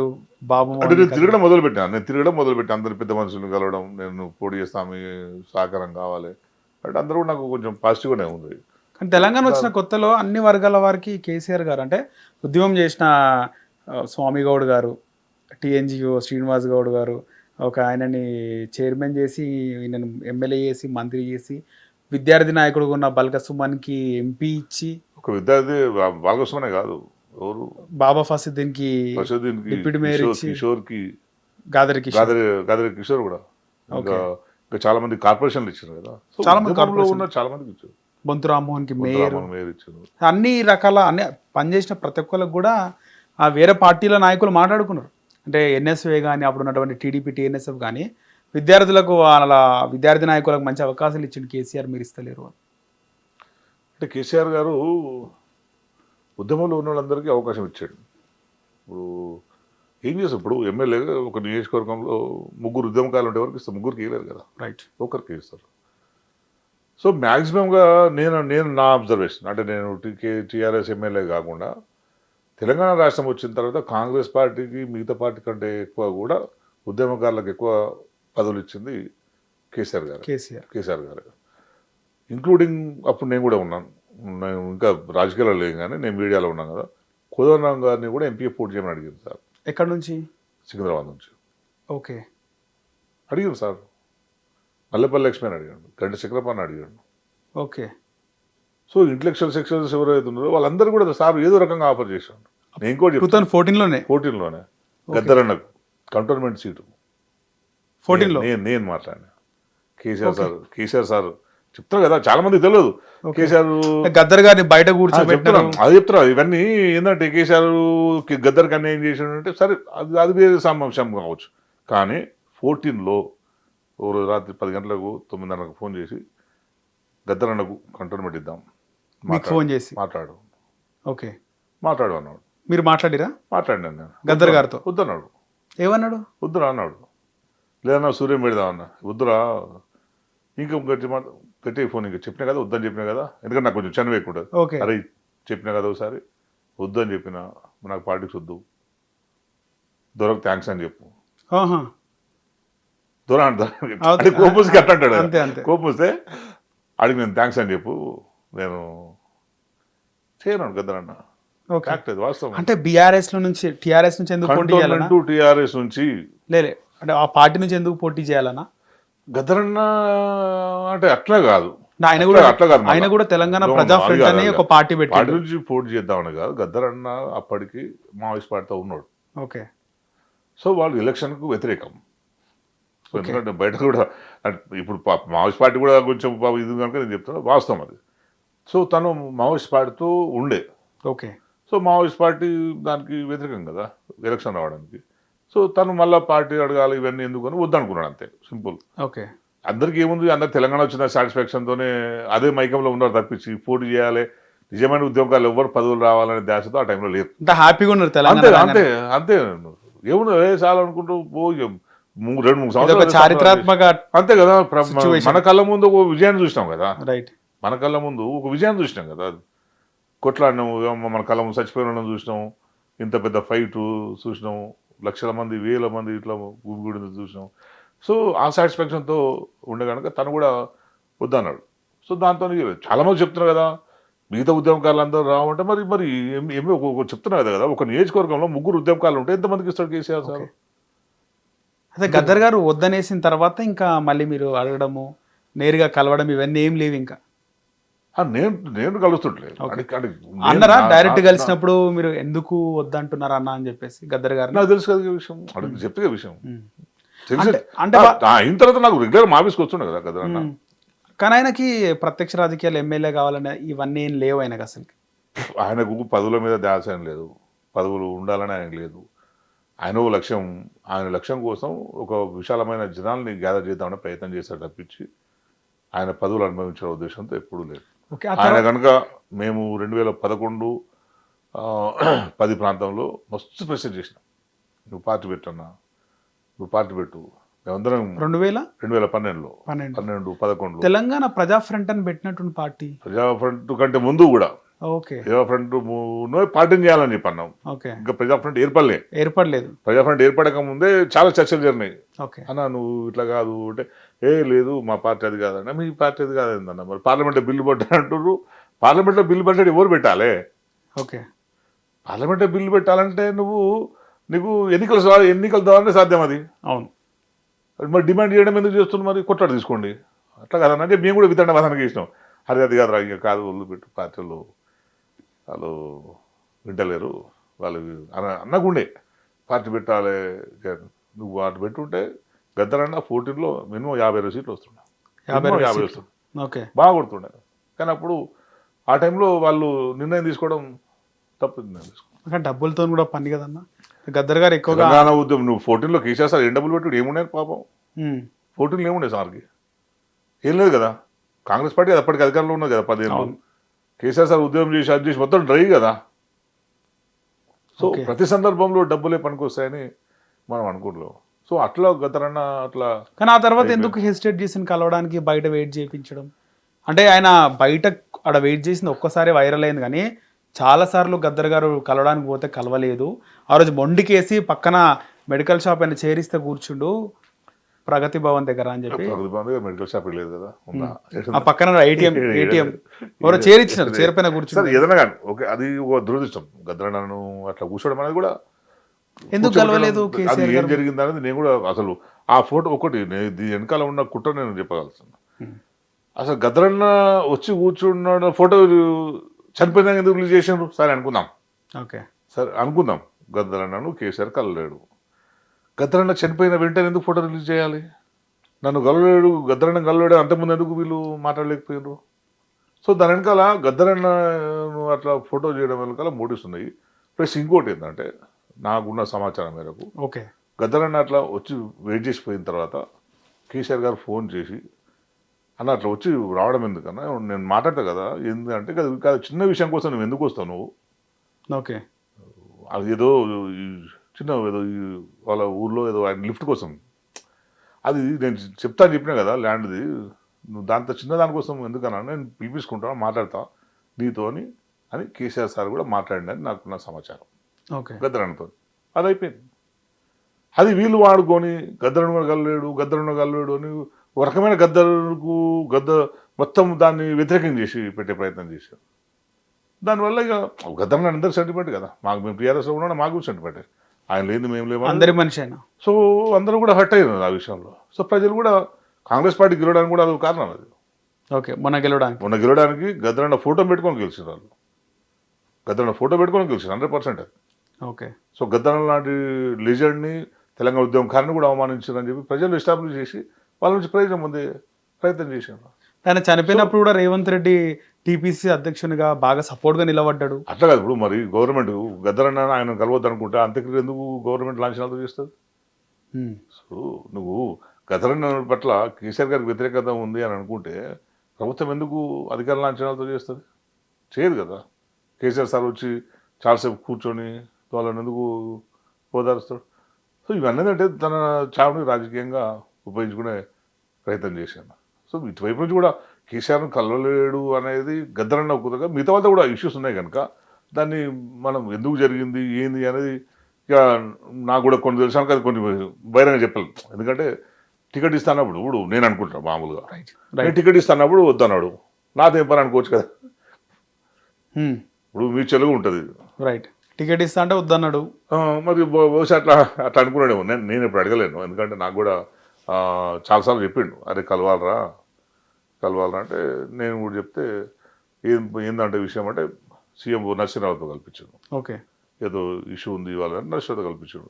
సో అది నరసింహరావు లెవెల్లో అయిపోయే పని, మళ్ళీ మనం కలుద్దాంలే అన్నతో తీరిక కలుద్దామని నాతో కూడా. మీతో ఎప్పుడైనా అన్నాడా మీరు ఎమ్మెల్యే అయిన తర్వాత? ఎమ్మెల్యే అయిన తర్వాత నాకు అన్నయ్య కలుద్దాం చెప్తాను, నేను తీసుకుపోతుంటాను. నేను ఎమ్మెల్యే అయిన తర్వాత ఇంకా నేను కూడా కొంచెం విలేజ్కే పరిమితం కావడం వల్ల ఎక్కువ తన దగ్గరికి పోలేకపోయినా. అంటే నేను పోయినప్పుడు తను నేను ఫోన్ చేసినప్పుడు తను లేకపోవడం, ఎందుకంటే పాపం కేసులు ఎక్కువైపోయినాయి, బెంగళూరు తిరుగుడు ఎక్కువైపోయింది, వేరే ప్రాంతాలు తిరగడం ఎక్కువైపోయింది. సో ఆ టైం మనం సెట్ కాలే. పాపం నేను కూడా అదే 4 సంవత్సరాలు నేను కూడా మిస్ అయినాను. ఓకే అట్లా. సో టచ్లో ఉన్నాం మాట్లాడు. ఫోన్ కాంగ్రెస్ ఓన్ చేసుకుంది అంటారు గద్దర్ గారిని. టీఆర్ఎస్ కూడా ఓన్ చేసుకుంది కదా. కాంగ్రెస్ ఓన్ చేసి ఓట్లో వాడుకుంది. కానీ ఆయన ముందు నుంచి కాంగ్రెస్ పార్టీ సానుభూతి పరుడా గద్దర్ గారు అట్లా ఏం లేదు. ఓ గద్దరన్నా నక్సలకి సానుభూతి పరుడు నక్సల్ పార్టీ ఉంటుంది తప్పించి మీద ఈ పార్టీకి సానుభూతి పరుడు కానే కాదు. ఓకే అందరు ఏమనుకుంటారంటే గద్దరన్న రాహుల్ గాంధీని ముద్దాడిండు, కాంగ్రెస్ చేరిండు అని అంటారు. కానీ నేను మా వాళ్ళు చెప్పినా కూడా చేరలేడు అని చెప్తాను. ఆయన ఒక పార్టీ రిజిస్టర్ చేసిండు, గద్దర్ ప్రజా పార్టీ అని ఆయన ఒక పార్టీ పెట్టుకున్నాడు. ఆయన కాంగ్రెస్ పార్టీ కాదు. ఓకే కానీ తన పార్టీ పెట్టిన విషయాన్ని కూడా బయటికి చెప్పలేదు. లేకపోతే అందరికి ఏమనుకోరు, గద్దరన్న కాంగ్రెస్ పార్టీలో చేరిండు అని చెప్పి అందరూ అదే ప్రచారం చేశారు. ఆ తర్వాత గద్దర్ గారి వారసులకు కంటోన్మెంట్ టికెట్ ఇచ్చినట్టు 2023 టికెట్ ఇచ్చినా మనం గెలిపించుకోవాలి, ఎందుకు గెలిపించుకోలేరు? గెలిపించుకోవాలి కదా టికెట్ ఇస్తే. సరే అప్పుడు ఓడిపోయాను. మరి ప్రభుత్వం వచ్చిన తర్వాత మళ్ళీ ఉప ఎన్నిక వచ్చింది కదా, మళ్ళీ ఎందుకు వాళ్ళ కుటుంబానికి టికెట్ ఇవ్వాలి? అవును, ఎందుకు ఇవ్వాలి అంటారు? ఇవ్వాలి కదా మరి. అంటే ఊరికేదో అప్పుడు వాడుకుని అయిపోయింది గద్దర్ ఫ్యామిలీని. ఓకే, ఇప్పుడు బై ఎలక్షన్స్ లో ఇవ్వలేదు, ఇవ్వాలి కదా మరి. బై ఎలక్షన్స్ లో నీ ప్రభుత్వం వచ్చింది, ఈజీగా గెలిచే seat Congress party. By election లో ఏ ప్రభుత్వం ఉంటే ఆ ప్రభుత్వం గెలుస్తాయి కదా, గెలిచే అవకాశం ఎక్కువ ఉంటుంది. మరి నువ్వు ఎందుకు ఇవ్వలే బై ఎలక్షన్ లో కుటుంబానికి? వాళ్ళ కుటుంబానికి కూడా వేరే వ్యక్తిని తీసుకొచ్చి ఎందుకు ఇచ్చారు మీరు? గద్దర్ మీద కనుక ప్రేమ ఉంటే ఎలక్షన్ ఇచ్చినప్పుడు ఓడిపోయారు, ఇచ్చారు, ఓడిపోయింది అమ్మాయి. మరి నువ్వు బై ఎలక్షన్ గెలిపించుకోవాలి కదా ముఖ్యమంత్రి అయిన తర్వాత. ఎందుకు గెలిపించుకోలేదు మీరు? సో నువ్వు వాళ్ళకి అంత సిన్సియారిటీ ఉందని కనిపిస్తలేదు. ఇప్పుడు తర్వాత సాంస్కృతిక సారథి ఇచ్చినట్టు సంస్కృత సార్ నువ్వు ఉన్న అవకాశం ఎమ్మెల్యే వదిలిపెట్టి సంస్కృత సారథి ఏం చేస్తావు నీకు? సార్ నువ్వు ఎమ్మెల్యే ఎందుకు ఇలాడుతున్నాను? సంస్కృత సార్ ఓకే, కానీ ఎమ్మెల్యే ఇవ్వాల్సింది కదా అంటూ నేను. ఆల్రెడీ పోటీ చేసి ఓడిపోయిన టికెట్ కదా, సిట్టింగ్ లాగా కదా. ఓకే, ఇప్పుడు ఓడిపోయిన వాళ్ళకి మళ్ళీ ఇస్తారు కదా అవకాశం. మరి మీ పార్టీలోనేమో ఎవరంటే ఓడిపోయిన మళ్ళీ ఇస్తారు, కానీ వాళ్ళకి ఎందుకు ఇవ్వలేదు కుటుంబానికి? అంతే. ఇప్పుడు గద్దర్ ఫౌండేషన్ పెట్టారు, గద్దర్ ఫౌండేషన్ నేను బిల్డింగ్ కట్టిస్తా, అది చేస్తా, ఇది చేస్తా, 5 కోట్లు ఇస్తాను, 3 కోట్లు ఇస్తా అని చెప్పాడు. ఇప్పుడే ఒక్క పైసా కూడా ఇవ్వాలి. ఓకే, ఒక్క పైసా, నయా పైసా కూడా ఇవ్వాలి. హైదరాబాద్ లో చాలా మంది మహనీయుల విగ్రహాలు పెడుతున్నారు. ఉమ్మడి రాష్ట్ర ముఖ్యమంత్రిగా ఉన్న ఎన్టీఆర్ గారి విగ్రహం కూడా మొన్న లాంచ్ చేసినారు. గద్దర్ గారి స్టాచ్యూ ఎందుకు నగర నడిబొడ్డును ఎందుకు పెడతలేరంట? మరి పెట్టాలి, ఆయనకు సిన్సియారిటీ లేదు కదా. సిన్సియారిటీ ఉంటే పెడుతుండే ఆయన. ఓకే, ఎన్టీఆర్ వల్ల ఇక్కడ ఉంటే ఉన్న ఖమ్మంలో ఓట్లు, ఖమ్మ కమ్యూనిటీ ఓట్ల కోసం ఎన్టీఆర్ విగ్రహం పెడతా అని చెప్పి అన్నాడు. మరి గద్దర్ అన్న ఎలక్షన్ అయిపోయింది, ఇప్పుడు లేదు కదా. ఎలక్షన్ ముందు పెడతాడు, అది కూడా తీసుకొస్తాడు. ఓకే, ఎలక్షన్ ముందర ఎన్టీఆర్ కంటే పెద్ద విగ్రహం మరి గద్దర్ గారిది ప్లాన్ చేస్తాడే. మరి అట్లాంటి ప్లాన్ చేయాలి. అట్లాంటి ప్లాన్ చేస్తే కనీసం ఏదో ఓట్ల కోసం ఉన్న ప్లాన్ చేస్తాడేమో. సో ఆయనది ఒక ఓట్ల కోసం ఉన్న ప్లాన్ తప్పించి నిజంగా ఏది కూడా ఒక సిన్సియర్గా ఒక మనసు నుంచి చేస్తున్నాడు అనేది మాత్రం మనకు. టీమ్స్ ఎర్రగడ్డలో ఉన్న టీమ్స్ మేమే స్టార్ట్ చేసినాం, మేమే మా హయాంలోనే పూర్తయింది మ్యాక్స్ అని చెప్పి కేటీఆర్ గారు చెప్తున్నారు. ఇప్పుడు రేవంత్ రెడ్డి మా హయాంలోనే మొత్తం పూర్తయింది అని చెప్పి రేవంత్ రెడ్డి చెప్తున్నారు. టీమ్స్ విషయంలో ఏం చెప్తారు మీరు? మేము కట్టమని కేటీఆర్ అప్పటి వీడియోలు ఇప్పటి వీడియోలు ఉంటాయి కదా, చూస్తే తెలుస్తుంది ఏమైందో. అంటే ఒకవేళ ఆల్రెడీ 2.5 years అయింది, ఆల్రెడీ 90% అయిపోయింది స్ట్రక్చర్. ఓకే, బిల్డింగ్ అయిపోయింది, రూమ్స్ అయిపోయింది. నువ్వు లోపల తుది మెరుగులు చేసిండ్రు అంతే కదా. నువ్వు ఇల్లు కట్టినాము, దాన్ని మొత్తం తుది మెరుగులు దిద్ది సోఫాలు వేసుకొని కరెంటు తీసి నీకు సున్నాలు వేసుకొని లోపల కూడా ఇంకా వాళ్ళు కట్టిందేమో కదా అట్లా. అంటే కాంగ్రెస్ పని కూడా శ్రమ కూడా ఉంటది కదా, సుందరీకరణ చేయాలా. ఇప్పుడు పెద్ద విషయం అంటున్నా నేను, అది పెద్ద విషయం కాదు కదా అంటున్నా. అది పెద్ద, అది దానికోసం ఏం కట్టాము ఎందుకు అనుకోవాలి? సరే ఊరోడు కట్టిన ముందు 2.5 ఏళ్ళ మరి సరే అనుకుందాం. అంటే కేసీఆర్ ప్రారంభించిన దాన్ని కొనసాగించిండొచ్చు కూడా అనుకో. 2.5 ఏళ్ళగా నువ్వు చేసే పని 5%, 10% పెండింగ్ ఉన్న పనికి 2.5 సంవత్సరాలు పడితే మరి కొత్త బిల్డింగ్ సరే అనుకుందాం. కొత్త బిల్డింగ్ సక్సెస్ వచ్చింది కదా. టీఆర్ఎస్ గవర్నమెంట్ వచ్చినప్పటికీ ఎప్పుడు ఫౌండేషన్ చేసిండ్రు, ఎప్పుడు ఆ స్టేజ్ దాకా వచ్చింది? నాకు తెలిసి 6 నెలలు సంవత్సరం లోపల అంత వచ్చి ఉంటుంది కదా, ఆ స్టేజ్కి వచ్చి ఉంటుంది. మిగిలిన ఫైనల్ పని 10% పని కోసం 2.5 సంవత్సరాలు ఎట్లా తీసుకున్నారు? మీకు చేతకంటారు, మీకు ఉన్నది కూడా మీరు చేతనవుతున్నది. మీకు వరంగల్లో అదే పరిస్థితి ఉంది, హైదరాబాద్లో ఉన్న టీమ్స్ అట్లే ఉంది. ఇంకోటి ఏడానికి పటంచెర్లో మెగా హాస్పిటల్ ఒకటి ప్లాన్ చేసి అల్వాల్లో కూడా ఒకటి అవుతుంది, అది దిక్కుదనం లేదు. పటంచెర్ది పని అయితే లేదు. ఏమైంది మరి? అవన్నీ ఏమైనాయి? ఎటుపోయినాయి? కట్టాలి కదా. నువ్వు ఏదో స్ట్రక్చర్ వేసి పెట్టింది కనుక వీళ్ళు పూర్తి చేసారు. 90% అయిపోయింది కనుక వీళ్ళు దాన్ని కంప్లీట్ చేద్దాం, ఇజ్జత్ కోసం చేస్తున్నారు ఇప్పుడు. ఓకే, లేకుంటే ప్రజలు మమ్మల్ని నిలదీస్తారని చెప్పి చేస్తుంది తప్పించి వీళ్ళు ఎక్కడ సిన్సియర్ లేదు. రేవంత్ రెడ్డి జోబ్లో 100%. రేవంత్ రెడ్డి ఒక్కడే కాదు, కాంగ్రెస్ పార్టీలో గెలిచిన ప్రతి ఒక్కరు జేబులో కత్తెర పెట్టుకొని తిరుగుతున్నారు. ఎమ్మెల్యేలు, మంత్రులు, కార్పొరేషన్ చైర్మన్లు ఎక్కడ పడితే అక్కడ కట్ చేసి, ఎక్కడ పడితే అక్కడ రిబ్బన్ కట్ చేసి తప్పించి కొత్త చేసేది లేనే లేదు. పాత వాటికి అంటే అంత అభివృద్ధి బీఆర్ఎస్ హయాంలోనే జరిగిందంట. అన్ని అయిపోయింది కదా.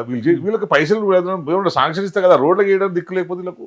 మా దగ్గర రోడ్లకే దిక్కు లేకపోతే నిన్న పోయి వచ్చిండు మన పాలమూరు అది లోపల మొత్తం పోయి వచ్చిండు కదా. అవును, అది ఎవరు కట్టిర్రు? ఆ టన్నల్ ఎవరు కట్టిర్రు? కేసీఆర్ హయాంలో అయింది. నువ్వు పోయేసి 5 కిలోమీటర్లు నేను డ్రైవ్ చేసినా నేను పోయేసినా చెప్పకూడదు. మరి మీకు కనీసం ఇంతనన్నా మీకు అరే ఇది ఇంత బాగా కట్టిరని అనుకోవాలి కదా మీరు. మీరు కట్టింది కాదు అది. ఓకే, ఇది 2 సంవత్సరాలు ఎట్లా సాధ్యమైంది ఇది కట్టడానికి? రైట్. ఆ టన్నల్ కేసీఆర్ సార్ ఉన్నప్పుడు పూర్తయింది అది. ఓకే, ఇప్పుడు పోయి చిన్న కింద లింక్ ఇచ్చి వచ్చింది అంతాడా నువ్వు. మరి ఇంకా ఏం చేసినట్లు? రీసెంట్గా మనము పెద్ద హాట్ టాపిక్ చూస్తున్నాం ప్రొఫెసర్ నాగేశ్వరరావు గారిది. అంటే ఆయన సీనియర్ జర్నలిస్ట్గా, జర్నలిజంలో పిహెచ్డి చేసిన వ్యక్తిగా, ప్రొఫెసర్గా, అంటే ఒక కేంద్ర హోంమంత్రి, రాష్ట్ర ఉప ముఖ్యమంత్రి ఇద్దరు మాట్లాడుకునే మాటలు బయటికి చెప్పొచ్చు అంటారా యాజ్ అ జర్నలిస్ట్? నువ్వు తెలిసిన తర్వాత చెప్పకపోవడం ఆన్ రికార్డ్. అంటే పెద్ద వ్యక్తులు కదా, సెన్సిటివ్. ఎంత పెద్ద అయితే ముందు వాడితే ఓకే, తెలిస్తే చెప్పొచ్చు. నేను ఇంకో చెప్తాను. నేను ఈ హాస్పిటల్ గురించి వచ్చింది కనుక చెప్తాను. నేను ఆర్ఎండ్బి మినిస్టర్కు హెల్త్ మినిస్టర్కి ఇద్దరి మధ్య గొడవ అయింది ప్రజెంటా, మామూలుగా ఒక సందర్భంలో. ఓకే, ఎందుకంటే ఆర్ఎండ్బి మొత్తం మెడికల్ సంబంధ బిల్డింగ్స్ అన్ని కట్టేది ఆర్ఎండ్బి మంత్రి.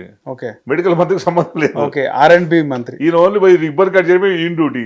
ఓకే, ఈయన కాంట్రాక్టర్ పిలిచి నాకు కావాలని ఈయన అంటాడు, లేదు ఆర్ఎండ్బి వాళ్ళు నేలంటారు. సో ఇట్లా అయింది. మరి దాన్ని తెలిసిన విషయమే. ఎవరెవరికి? దామోదర్ రాజనరసింహకి, ఇంకా కోమటిరెడ్డికి, ఇద్దరికి అసమాధానం అయింది. అది నా బిల్డింగ్ నా ఇష్టం, నేను ఎవరికైనా ఇచ్చుకుంటే కాంట్రాక్ట్ ఆయన అంటాడు. ఓకే, నా శాఖ నీ శాఖ అయితే నీ శాఖ బిల్డింగ్ నువ్వు ఇచ్చుకోని ఆయన అంటాడు. ఓకే, సో ఇది తెలిసిన విషయం. మరి తెలిసిన రిపోర్ట్ అసలు రాయాలన్నా వద్దా? రాస్తాం కదా.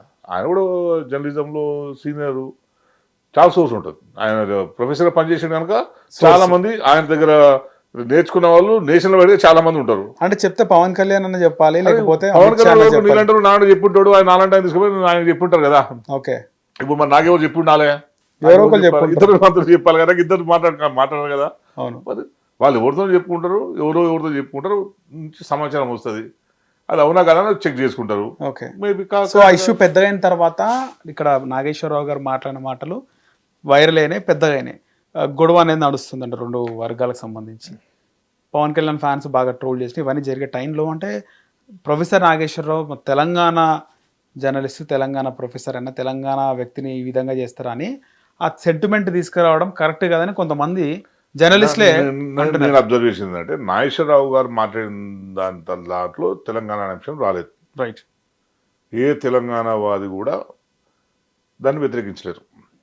ఓకే, ఎక్కడ వచ్చిందంటే పవన్ కళ్యాణ్ మాట్లాడిన తర్వాతనే ఈ విషయం అంతా వచ్చింది. ఓకే, పవన్ కళ్యాణ్ ఇక్కడ ప్రెస్ మీట్ పెట్టా లేకపోతే అంత ముందే? పవన్ కళ్యాణ్ అంతకుముందు ఏం జరిగింది, ఎన్టీఆర్ విగ్రహం జరిగింది, అప్పటి నుంచి గొడవ మొదలైంది, కొంచెం అలజడి మొదలైంది. ఆ తర్వాత పవన్ కళ్యాణ్ నేను హైదరాబాద్లో మీటింగ్ పెడతాడు, అప్పటి నుంచి మొదలైంది. ఓకే, అంతే తప్పించి 2 క్లబ్ చేసి మనం మాట్లాడలేము. నువ్వు పవన్ కళ్యాణ్ ఇష్యూకు అంటే పోలీసు వాళ్ళు పోతున్నారు, కంప్లైంట్ అన్నారు, పోలీసు వాళ్ళు పోతా నేను వద్దని చెప్పినా అది అయిపోయింది కదా, అయిపోయింది, ఐష్ అయిపోయింది. ఓకే, దాని తెలంగాణ మీరేమంటారు? నేనేంటే అంటే 2 రౌండ్ టేబుల్ సమావేశాలు అయినాయి. ఒకటి తెలంగాణ జర్నలిస్టులు ఒక వర్గం అయింది, తర్వాత ఇంకొక వర్గం తాజాగా వాళ్ళు రౌండ్ టేబుల్ మీటింగ్ పెట్టినారు, కొంతమంది బీజేపీ వాళ్ళు కూడా జాయిన్ అయినారు. నేను 2 చూసినా, నేను అదే చెప్తాను, 2 మిక్స్ చేసి మాట్లాడతారు. ఓకే, 2 విత్డ్రా చేసుకున్నారు కనుక అంశం లేనలేదు కాదు. ఈయన విత్డ్రా చేసుకుంటూ పవన్ కళ్యాణ్ విత్డ్రా చేసుకుంటూ ఆ అంశం లేనలేదు ఇక. ఓకే, అది నాగేశ్వరరావుకి పవన్ కళ్యాణ్ సంబంధించిన విషయం, అది అయిపోయింది. ఇద్దరు ఈయన కూడా విత్డ్రా చేసుకుంటూ ఆయన విత్డ్రా చేసుకుంటూ అయిపోయింది. అది సరే, ఒక రకంగా నాగేశ్వరరావు చెప్పిన దాని మీద దాడి చేసిన వాళ్ళు ఆయన బెదిరించారు, ఒక రకంగా బ్లాక్మెయిల్ చేసిన అంతే బెదిరించారు కదా. ఎవరు నువ్వు సోషల్ మీడియాలో చూస్తే అవును ఒకటి మాట్లాడతాడు, తెలంగాణ వాడు నువ్వే సంబంధము ఆంధ్ర నుంచి మాట్లాడడానికి వాళ్ళు మాట్లాడారు కదా, మనల్ని మాట్లాడలేరు. ఓకే, నువ్వు తెలంగాణ వాడివి, తెలంగాణ గురించి అనాలిసిస్ చేయాలి కానీ మా ఆంధ్ర గురించి ఎందుకు అనాలిసిస్ చేస్తావు? అక్కడ స్టార్ట్ అయింది విషయం. తెలంగాణ వాళ్ళు నువ్వు తెలంగాణ ఎందుకు కేసు పెట్టినావు అని అనలేరు. ఒక అనలిస్ట్ మీద ఎంత కేసు పెడతామని క్వశ్చన్ చేసిన తప్పించి నీ రాష్ట్రం నువ్వు చూసుకో అని అన్నారు కాబట్టి వాళ్ళు అన్నారు కదా, నీ రాష్ట్రం చూసుకో అన్నారు. కానీ ఒక అనలిస్ట్గా ఆయనకు రైట్ ఉంది, స్వేచ్ఛ ఉన్నది, చెప్పుకోగలుగుతాడు అని అన్నారు తప్పించి తెలంగాణ వాళ్ళు ఎట్లా కేసు పెడతామని అనలేరు. సో దీన్ని క్లబ్ చేయడం అనేది ఏంటంటే ఇష్యూ డైవర్ట్ చేయడం, పవన్ కళ్యాణ్ ప్రొటెక్ట్ చేసుకునే ప్రయత్నం చేయడం. ఇప్పుడు పవన్ కళ్యాణ్ ఏం చేసిండు, నేను June 2 చూసుకుందాం, దమ్ముంటే నన్నే వాడు ఏమంటాడు, వస్తున్నా అన్నాడు. నువ్వు ఎట్లా వస్తావు రాజు, మనలో అన్నారు ఎట్లా వస్తావు చూసుకుందాం అని చెప్పి ఆయన వచ్చిన తర్వాత ఆ డైలాగ్ తప్పు కదా. నువ్వు రావడం అసలు నీకు June 2 అనేది తెలంగాణ రాష్ట్రం, తెలంగాణ ప్రజలు సంబరం చేసుకునేది రోజు. నువ్వేమో తెలంగాణ రావడాన్ని ఒక విషాదకరమైన దినంగా పాటించిన నువ్వు ఇక్కడ ఎందుకు మీటింగ్ పెడతావు? పెట్టాల్సిన అవసరమే కదా, రెచ్చగొట్టాడు కదా మనల్ని. పెట్టొద్దని చెప్పి అన్నారు, నీకేమో రైట్ ఉందని చెప్పి మన వాళ్ళు అన్నారు. తప్పు అదే కరెక్ట్ కదా మరి, నీకేం రైట్? సెకండ్ రోజు ఎందుకు పెడతావు? సెకండ్ రోజు ఎందుకు పెట్టాలి నువ్వు? అంటే మమ్మల్ని వచ్చి ఈ గడ్డ మీద ఛాలెంజ్ చేస్తావా? ఇవి వచ్చినావు చెప్పేసి పెట్టినావు, నెయ్యే జాగిరా అంటే మన నెయ్యే జాగిరా, మరి మన జాగిర కదా, తెలంగాణ జాగిర కాకపోతే నీ జాగిర ఎందుకు అవుతుంది? అంటే ఆపినోళ్ళనే అన్న అంటుండే ఆయన. అడ్డుకుంటోళ్ళనే అడుగు రేవంత్ రెడ్డి అడ్డుకున్నాడు, రేవంత్ రెడ్డి పేరు చెప్పమా, ఎవరు అడుగున్నారు? నీ పర్మిషన్ కూడా ఇవ్వలేడు. ఓకే, ఎవరు డినై చేసిండు? గవర్నమెంట్ పర్మిషన్ డినై చేసింది. రేవంత్ రెడ్డి అడుగు నీ అయ్యే జాగిరా అని చెప్పి నువ్వు ఎవరు అడుగుతున్నావు? మరి అయ్యే జాగిరా అసలు రేవంత్ రెడ్డి గురించి ప్రస్తావించాలి చెప్తున్నాను కదా. బట్ నీ పర్మిషన్ ఎవరు ఇవ్వలేడు, నేను ఎవడు అడ్డుకున్నాడు? June 2 పెడితే అడ్డుకుంటాం. టీఆర్ఎస్ పార్టీ కాదు, అందరం అడ్డుకుంటాం. తెలంగాణ వాళ్ళు అందరం అడ్డుకుంటాం, నాట్ ఓన్లీ టీఆర్ఎస్. ఎందుకంటే నువ్వు తెలంగాణ వ్యతిరేకివి, తెలంగాణ రావద్దని కోరుకున్నవాడివి. మేము June 2 మా సెంటిమెంట్ ఉంటుంది. నువ్వు ఇంతకుముందు మీటింగ్ పెట్టుకుంటావు అడ్డుకుంటా. టీఆర్ఎస్ పార్టీ ఉన్నప్పుడు నువ్వు ఫంక్షన్ చేసుకున్నావు కదా పోలీస్ గ్రౌండ్స్లో, అవును, సినిమా ఫంక్షన్ చేసుకున్నావు కదా, ఎవరు అడ్డుకున్నాను నిన్న ఏమన్నా? మళ్ళీ జై తెలంగాణ పోస్ట్ కూడా పెట్టిండు. పోస్ట్ కూడా పెట్టినావు నువ్వు. తర్వాత ఇంకేంది, నువ్వు జనసేన పార్టీ పెట్టిన వీడ కొందరు పోటీ చేసిన అక్కడ హైదరాబాద్ లోనే పెట్టిండు. మరి నేను ఎవడు అడ్డుకున్నాడు? ఎవడు అడ్డుకోలేడు కదా. నువ్వు తిక్క తిక్క పవన్ కళ్యాణ్ కావాలని ఇష్యూ చేస్తున్నాడు, ఆయనే ఇష్యూ చేసుకుంటాడు దాన్ని. వీడు వచ్చి మాట్లాడు మే ఏ జాగిరా అన్నాడు, పలాబర్ మన ఏ జాగిరా అంటాం. ఏం బిక్కుంటావు అంటావు కదా.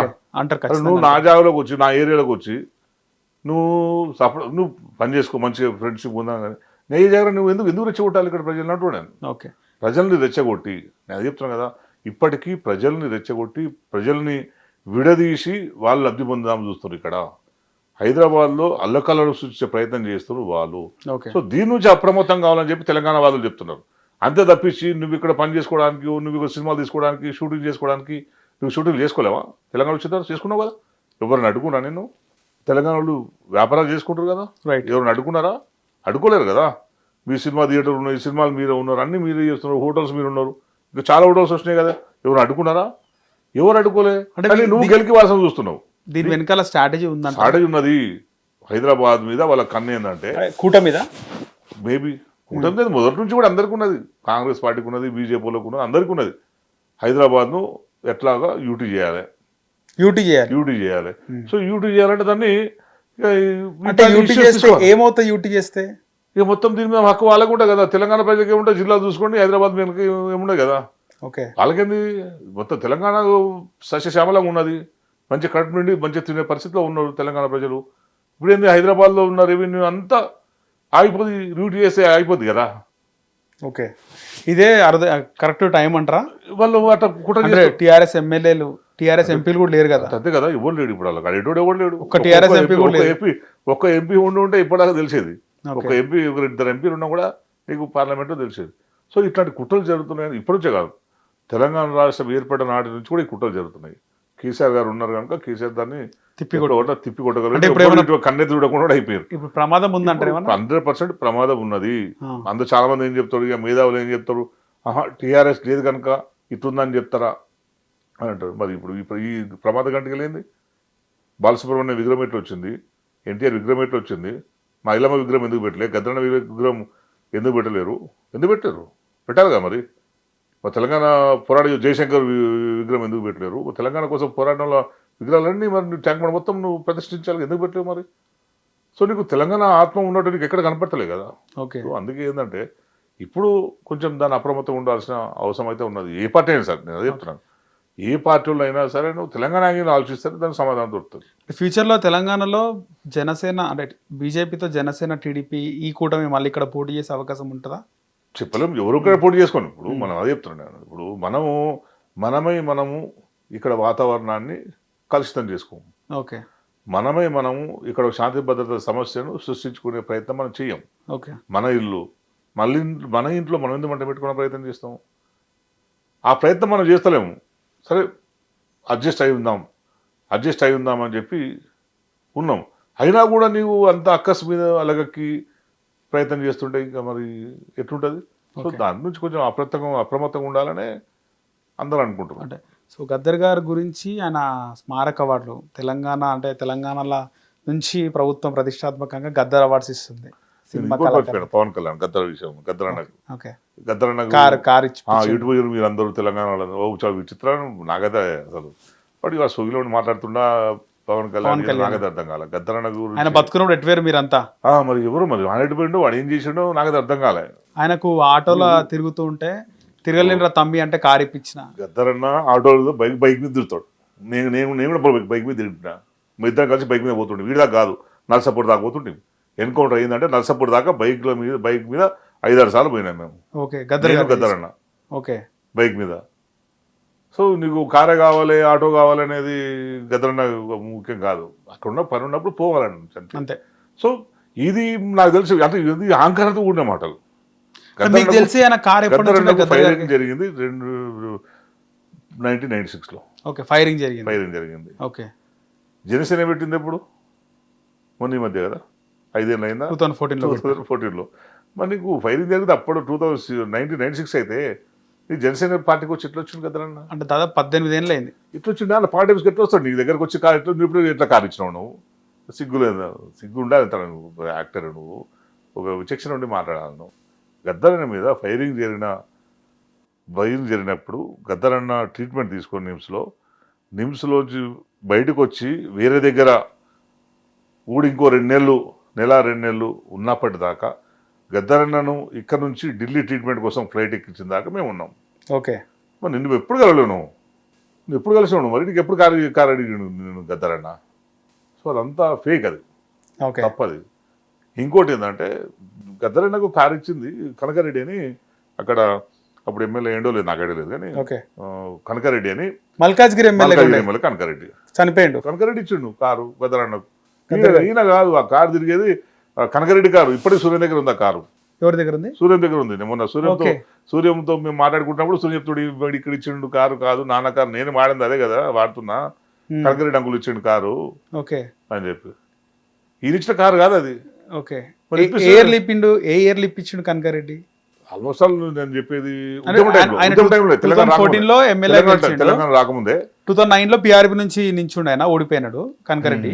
ఈ ఉద్యమ టైంలోనే 2009 నుంచి 14 మధ్యలో ఆయన కనకారెడ్డిని ఈయన పరిచయం చేసినా లేదు. ఓ రకంగా మీరు పిఆర్పి వచ్చినప్పుడు మీరు అనుకున్న లేదు, లోకల్ కదా. చిన్నప్పటి నుంచి గద్దరన్న దగ్గర కదా, వాళ్ళ నాన్న అప్పటి నుంచి కూడా దగ్గర. వాళ్ళు ఉండేది అక్కడ పక్క కదా, పక్క. మరి గద్దరన్న ఇల్లు కట్టుకుంది వాళ్ళ ల్యాండ్లోనే, పక్కనే ఉంటాయి వీళ్ళ దగ్గరనే ఉంటాయి. ఆయనకు దగ్గర చిన్నప్పటి నుంచి అక్కడ పెరిగినోడు. గద్దరన్న కారాడు తీయనోడు ఎవడు? గద్దరన్న కారాడు ఇవ్వరు ఎవరన్నా? గద్దర్ గారికి కారు ఇప్పించింది కనకారెడ్డి గారు. ఎవరిని అడిగాడు? సెలెక్టెడ్ గా ఉంటాడు. సెలెక్టెడ్ గా, ఎందుకంటే చిల్లర ఉండదు కదా. ఆయన ఒక పార్టీ రిప్రజెంట్ చేస్తున్న మనిషి. ఆయనకు ఉద్యమ అవసరాలు ఉంటాయి, తిరగాల్సి ఉంటాయి, కేసులు ఉన్నాయి, ఇవి ఉన్నాయి. తెలంగాణ ఉద్యమం ఎవరిని అడిగినా ఇస్తాడు. అవును చెప్తాం మేము కూడా. అరే ఇది ఓ ఇది ఏమన్నా ఎవరన్నా ఉన్నారంటే సరైన ఎవరిని తీసుకుని పరిచయం చేపిస్తుంటాం. వాళ్ళు ఏమన్నా వాళ్ళు ఏం సాయం చేస్తారు? వాళ్ళు తప్పేముంది, ఉద్యమకారుడు సాయం చేసి ఉద్యమం ఎట్లా నడుస్తుంది? మరి ఎవరు ఇచ్చిన? మరి నువ్వు ఇచ్చినావు, నేను ఇచ్చినా, ఎవరు చేయకపోయి? ఏ పార్టీ ఇవ్వలేదు కదా. ఎట్లా నడిచింది మరి? ఇంత వ్యవస్థ ఎట్లా నడిపించుకోగలిగిన గద్దరన్న? సో ఆయనకు ఉన్న సర్కిల్ చాలా పెద్ద సర్కిల్. ఆయన వాడుకోవాలని చెప్తున్నాం కదా. అసలు అమితాబ్ బచ్చన్ లాంటి వాడే గద్దరన్న కోసం పడి చచ్చినోడు. అమితాబ్ బచ్చన్ లాంటి పిచ్చినోడు వీడేంది కానీ. అమితాబ్ బచ్చన్, రజనీకాంత్, మోహన్ బాబుతో మోహన్ బాబు పంపిస్తాడు రజనీకాంత్ కలుస్తాడు అని చెప్పి. మోహన్ బాబు ఎప్పుడు రెగ్యులర్ వచ్చిపోతాడు. ఇంకా ఈ పవన్ కళ్యాణ్ కంటే ఇంకా మోహన్ బాబు ఇంకా దగ్గర, గద్దరన్నకు. దాసనారాయణరావు ఇంకా దగ్గర, ఎందుకంటే మరి నారాయణమూర్తి ఇంకా దగ్గర కదా. ఆర్ నారాయణమూర్తి. మరి ఏమైనా చెప్పాలనుకుంటే నారాయణమూర్తి చెప్తాడు కదా పాపం. ఏమైనా చెప్పాలనుకుంటే నారాయణమూర్తి గారు చెప్పి అరే మూర్తి అరే పాపం అరే అంటాడు. ఇంకా ప్రేమతో మూర్తి అంటాడు, మూర్తి అంటాడు అరే ఇట్లా. సో ఏమని చెప్పి నారాయణమూర్తికి చెప్పాలి కదా ఏమైనా ఉంటే, చెప్తుండే ఏమైనా ఉంటే. సో ఒక కళాకారుడిగా ఆయన అభిమానిస్తాడు తప్పించి. ఇక ఆయన గద్దరన్నకి కూడా ఏంటంటే అదే ఆయన నమ్మిన సిద్ధాంతం కోసం ఏమన్నా దగ్గర ఉన్నప్పుడు ఆయన ఓన్ చేసుకుంటాడు. ఇక అది ఖుషి సినిమాలో భారతదేశం దాని గురించి పాట పెట్టినప్పుడు గద్దరన్న కూడా అరే ఇటు కొంచెం లైన్ లో ఉన్నాడు అంటే. ఇప్పుడు గద్దరన్న ఏంటంటే ఆయన లైన్ లో ఆయన పనిచేసే భావజాలంతో ఉంటే కొంచెం భావజాలంలో ఉంటే వాళ్ళందరినీ కొంచెం టచ్ లో పెట్టుకోవడం, ఉద్యమానికి అవసరానికి అనుగుణంగా మలుచుకోవడం, వాళ్ళను మన లెఫ్ట్ భావజాలం అట్లా పెట్టుకోవడం నిర్మాణం. అది కూడా ఒక స్ట్రాటజీ. అదొక పార్టీని డిఫరెంట్ సెక్షన్లోకి తీసుకుపోవడం అనేది గద్దరన్న చేస్తుంటాడు. సిద్ధాంతం విశాల దృక్పథంతో పోవాలనేది గద్దరన్న ఆలోచిస్తుంటాడు.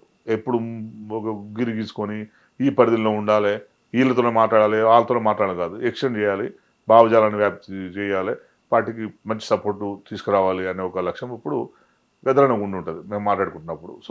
సో తను కూడా వాళ్ళందరితో చనువుగా ఉంటుండే, మీడియా వస్తే కూర్చుంటుండే, మాట్లాడుతుండే, వార్తలు రాకపోతే ఏంది మా వార్తలు ఇస్తలేరు అంటుండే. సో అదొక పనే కదా, వాళ్ళ పార్టీ వార్తలు రాకపోయినా, తెలంగాణ వార్తలు రాకపోయినా మా ఆఫీస్కి వచ్చి కొట్టాడుతుండే, సేమ్ రవి ఇస్తలేరు, అది చేస్తలేదు, ఇది చేస్తే ఇంకో ఆఫీస్ పోతుండే. సో ఇవన్నీ లోపల చాలా పనులు చేస్తుండే మరి గద్దరన్న, ఇవన్నీ బయటలు తెలియదు. సో ఇవన్నీ కూడా ఓ రకంగా అటువంటి సంబంధాలని పెద్ద పెద్ద ఇండస్ట్రీస్తో కూడా గద్దరు మాట్లాడుతున్నాడు, ఎవడు కాదంటాడు. నేను గద్దరు ఫోన్ చేసి నేను వస్తున్నాడు దగ్గరికి అంటే గేట్ ముందు నిలబడితే, గద్దరు అన్న గేట్ ముందు నిలబడితే డీజీపీ ఫోన్ చేస్తాడు, నువ్వు వాడిని విడుదల చేస్తావా, నువ్వు వచ్చి గేట్ ముందు కూర్చోాలా అంటుండే. ఓకే, వాడు ఉత్సవాసం నిలబడి రిలీజ్ చేస్తుంది. సో అంతటి స్టేచర్ ఉన్నాడు. ఆ మాటలు కూడా చాలా చాలా ఆ మాట్లాడే తీరు కూడా అహంకారం తగ్గితే ఎవరు చేయలే నేనే చేసిన, ఏం చేసిండు వాడు, చేసింది ఏంది వాడు ఎవడు గద్దరన్న కోసం చాలా తక్కువ. నువ్వు ఏం చేసినావో నాకు తెలియదు, కానీ ఏం చేసినా చాలా తక్కువే. గద్దరన్న చేసిన, ఆయన జీవితంలో త్యాగం చేసిన ముందు, ఆయన కుటుంబం త్యాగం ముందు ఆయన ఏం చేసినా కూడా తక్కువనే అవుతుంది. ఆయన ఒక కళాకారుడుగా అభిమానించాడు పవన్ కళ్యాణ్. పాపం నేను కూడా మొన్న ఇంటర్వ్యూ రిపీట్ చూసిన కదా, వాడు నా తమ్ముడు అంటే ఓ చిన్న పిల్లోడు, వాడు పోయి వచ్చి కాలం మీద పడుతుండే. ఓకే, ఇప్పుడు ఏముంటుంది, అరే పోని పిల్లవాడు మంచిగా ఉన్నాడు, సినిమా కొంచెం మనం కూడా, ఆయన కూడా సినిమాలు తీసినాడు కదా, సినిమాల పట్ల పాటలు రాసినాడు కదా. సో కళాకారుడు అభిమానించుకున్న సన్నిహితం తప్పించి వాళ్ళ మధ్య ఏది కమర్షియల్ లేదు కదా. ఓకే, ఉంటే తెలుస్తాయి కదా మనకు కూడా. సో దాన్ని అట్లా నిలుపుకోవాల్సింది పవన్ కళ్యాణ్, కానీ దాన్ని చెడగొట్టుకుంటూ ఒక కళాకారుడి అనుబంధాన్ని ఒక ఉద్యమకారుడు బహిరంగంగా చెప్పి, అంతే కదా, ఆయన అవమానించినట్టే కదా. ఆఫ్టర్ నువ్వు ఇచ్చింది కారు, ఆఫ్టర్ ఇచ్చింది కారే కదా, కారు కోసం నువ్వు చేసుకుంటే గద్దరకు మంచి బంగ్లా కట్టించి సొంతంగా ఇప్పుడు మంచి లేదు ట్రీట్మెంట్ తీసుకోవడానికి అమెరికా పంపించి, అమెరికా తీసుకోవడం మేము ప్రయత్నం చేసినాము. ఓకే, చెప్తున్నా, అరే పోదాం రా అమెరికాకు, సరే చూద్దామన్నా, మనం వీసా వేసుకుందాం, అది వేసుకుందాం ప్రయత్నాలు చేసినాము. సో అది కాలేదు. సో నువ్వు అట్లాంటి పనులు చేయాల్సిన వాడు నువ్వు, నీ స్థాయిని బట్టి. అవన్నీ వదిలిపెట్టి నేను గద్దరన్న కారు ఇప్పించినా, ఇది ఇప్పించినా అని చెప్పడం అనేది ఆయన అవివేకం అది. ఓకే, సో అది చెప్పడం అనేది ఆ వాల్యూ తగ్గించినట్టే. అంతే కదా, నువ్వు అసలు మొత్తం పవన్ కళ్యాణ్ కూడా ఇప్పుడు అయిపోయాయి కదా, గద్దరన్న గురించి మాట్లాడితే నీకేముంటుంది. గద్దరన్న ఒక టవర్ కదా, ఒక టవర్ పర్సనాలిటీ కదా, టవరింగ్ పర్సనాలిటీ కదా, నువ్వు ఎట్లా మాట్లాడుతావు. ఇప్పటికి గద్దరన్న గురించి నువ్వు ఎవరు అట్లా మాట్లాడారు కదా. ఓకే, కేసీఆర్ ఎవరు గురించి కేసీఆర్ గొప్ప చెప్తారు తప్పించి ఎప్పుడు తగ్గించి మాట్లాడు. గొప్ప కళాకారుడు, ఉద్యమాన్ని సస్టైన్ చేసుకోగలిగిండు అని అట్లాంటి అభిమానం ఉండాలి ఓకే. సరే, రాష్ట్రంలో మళ్ళీ కాంగ్రెస్ 2034 వరకు కూడా ఉంటుంది, ఆ తర్వాత దేశ రాజకీయాలు పోతాని రేవంత్ రెడ్డి అంటున్నాడు. 34 మధ్యలో మళ్ళీ ఎలక్షన్ వస్తుంది కదా, మధ్యలో ఎలక్షన్ వస్తాయి కదా, అప్పుడే పోతారు వాళ్ళు. అంతే, పరిస్థితి 28 ఎన్నికల్లో పోతారు. ఇంకా ఆ పరిస్థితి అయితే ఇప్పుడు లేదు. ఓకే, ఇప్పటికిప్పుడు ఎలక్షన్ పెట్టమను, బీఆర్ఎస్ పార్టీ 100% గెలుస్తుంది. కేసీఆర్ గారు కూడా కొంతమంది ఫామ్ హౌస్లో కొంతమంది ఎమ్మెల్యేలతో మాట్లాడుతూ నాయకులతో మీకు ఇక బీఫామ్ ఇచ్చుడే ఆలస్యము, గెలిచేస్తారు మీరు అని చెప్పి అంటున్నాడని తెలిసింది. సరే, ఇప్పుడు అనడా లేదా అన్నది కానీ ఇట్లాంటివన్నీ బయట పెట్టి అహంకారం ఉంది అని ఎస్టాబ్లిష్ చేసే ప్రయత్నం చేస్తారు. ఓకే, సార్ అన్నడా లేదా కానీ ఇంత అహంకారం వచ్చి చూసినా వీళ్ళే ప్రచారం చేస్తారు. వల్ల ఏమైందంటే ఒక వార్తను వీళ్ళే ఎట్లా మీడియా అయిందంటే, ఇప్పటి నుంచి కాదు, సీమాంధ్ర మీడియా వాళ్ళు ఒక వార్తను వాళ్ళే రాసుకుంటారు, ఇట్లా జరిగిందని. మళ్ళీ తెల్లారు వాళ్ళే దాన్ని ఖండించి కూడా రాసుకుంటారు. మళ్ళీ ఇట్లా అన్నాడు, ఏమైంది మరి, కాలేదు కదా అని చెప్పి. సో ఊరికే బల్లం చేసుకోవడం తప్పించి మామూలుగా జనాలు అనుకుంటున్నారు కావచ్చు, ఆయన కూడా సమాచారం సర్వేలు చేసుకుంటారు కదా, ఎప్పటికప్పుడు చేసుకుంటారు. ఓకే, తప్పేమున్నది. నేరుగా బీఆర్ఎస్ నాయకుడే నాతో అన్న మాట అన్నమాట. ఇప్పుడు మా వాళ్ళు కొందరు ఉన్నారు అంటే ప్రజల్లో కాంగ్రెస్, నేను మా నాయకుడు ఎట్లుండో చెప్తాను. నేను అంటే నాయకుడిని ఇంకా కొంచెం నిలబెట్టే ప్రయత్నం చేయాలి. కానీ మా వాళ్ళు ఎట్లుందంటే, నేను ఒక దగ్గర కూర్చున్నాం, ఒక ఆయన దగ్గర కూర్చున్నా, ఫోన్ వచ్చింది ఆయనకు, సార్ కలుస్తాను, కేసీఆర్ కలుద్దాం సార్. మాకే కలవడం, ఆయన నీకేడ కలుస్తాడు. ఓకే, నేను ఇది చిన్న విషయం కావచ్చు, క్యాజువల్ చెప్పిండే కావచ్చు, కానీ రిసీవ్ చేసుకుంటాడు ఎట్లా పోతుంది. మాకే కలవడు నీకేడ కలుస్తాడంటే అర్థమైంది. సరే కలుద్దాం పోదాం అట్లా చెప్పాలి.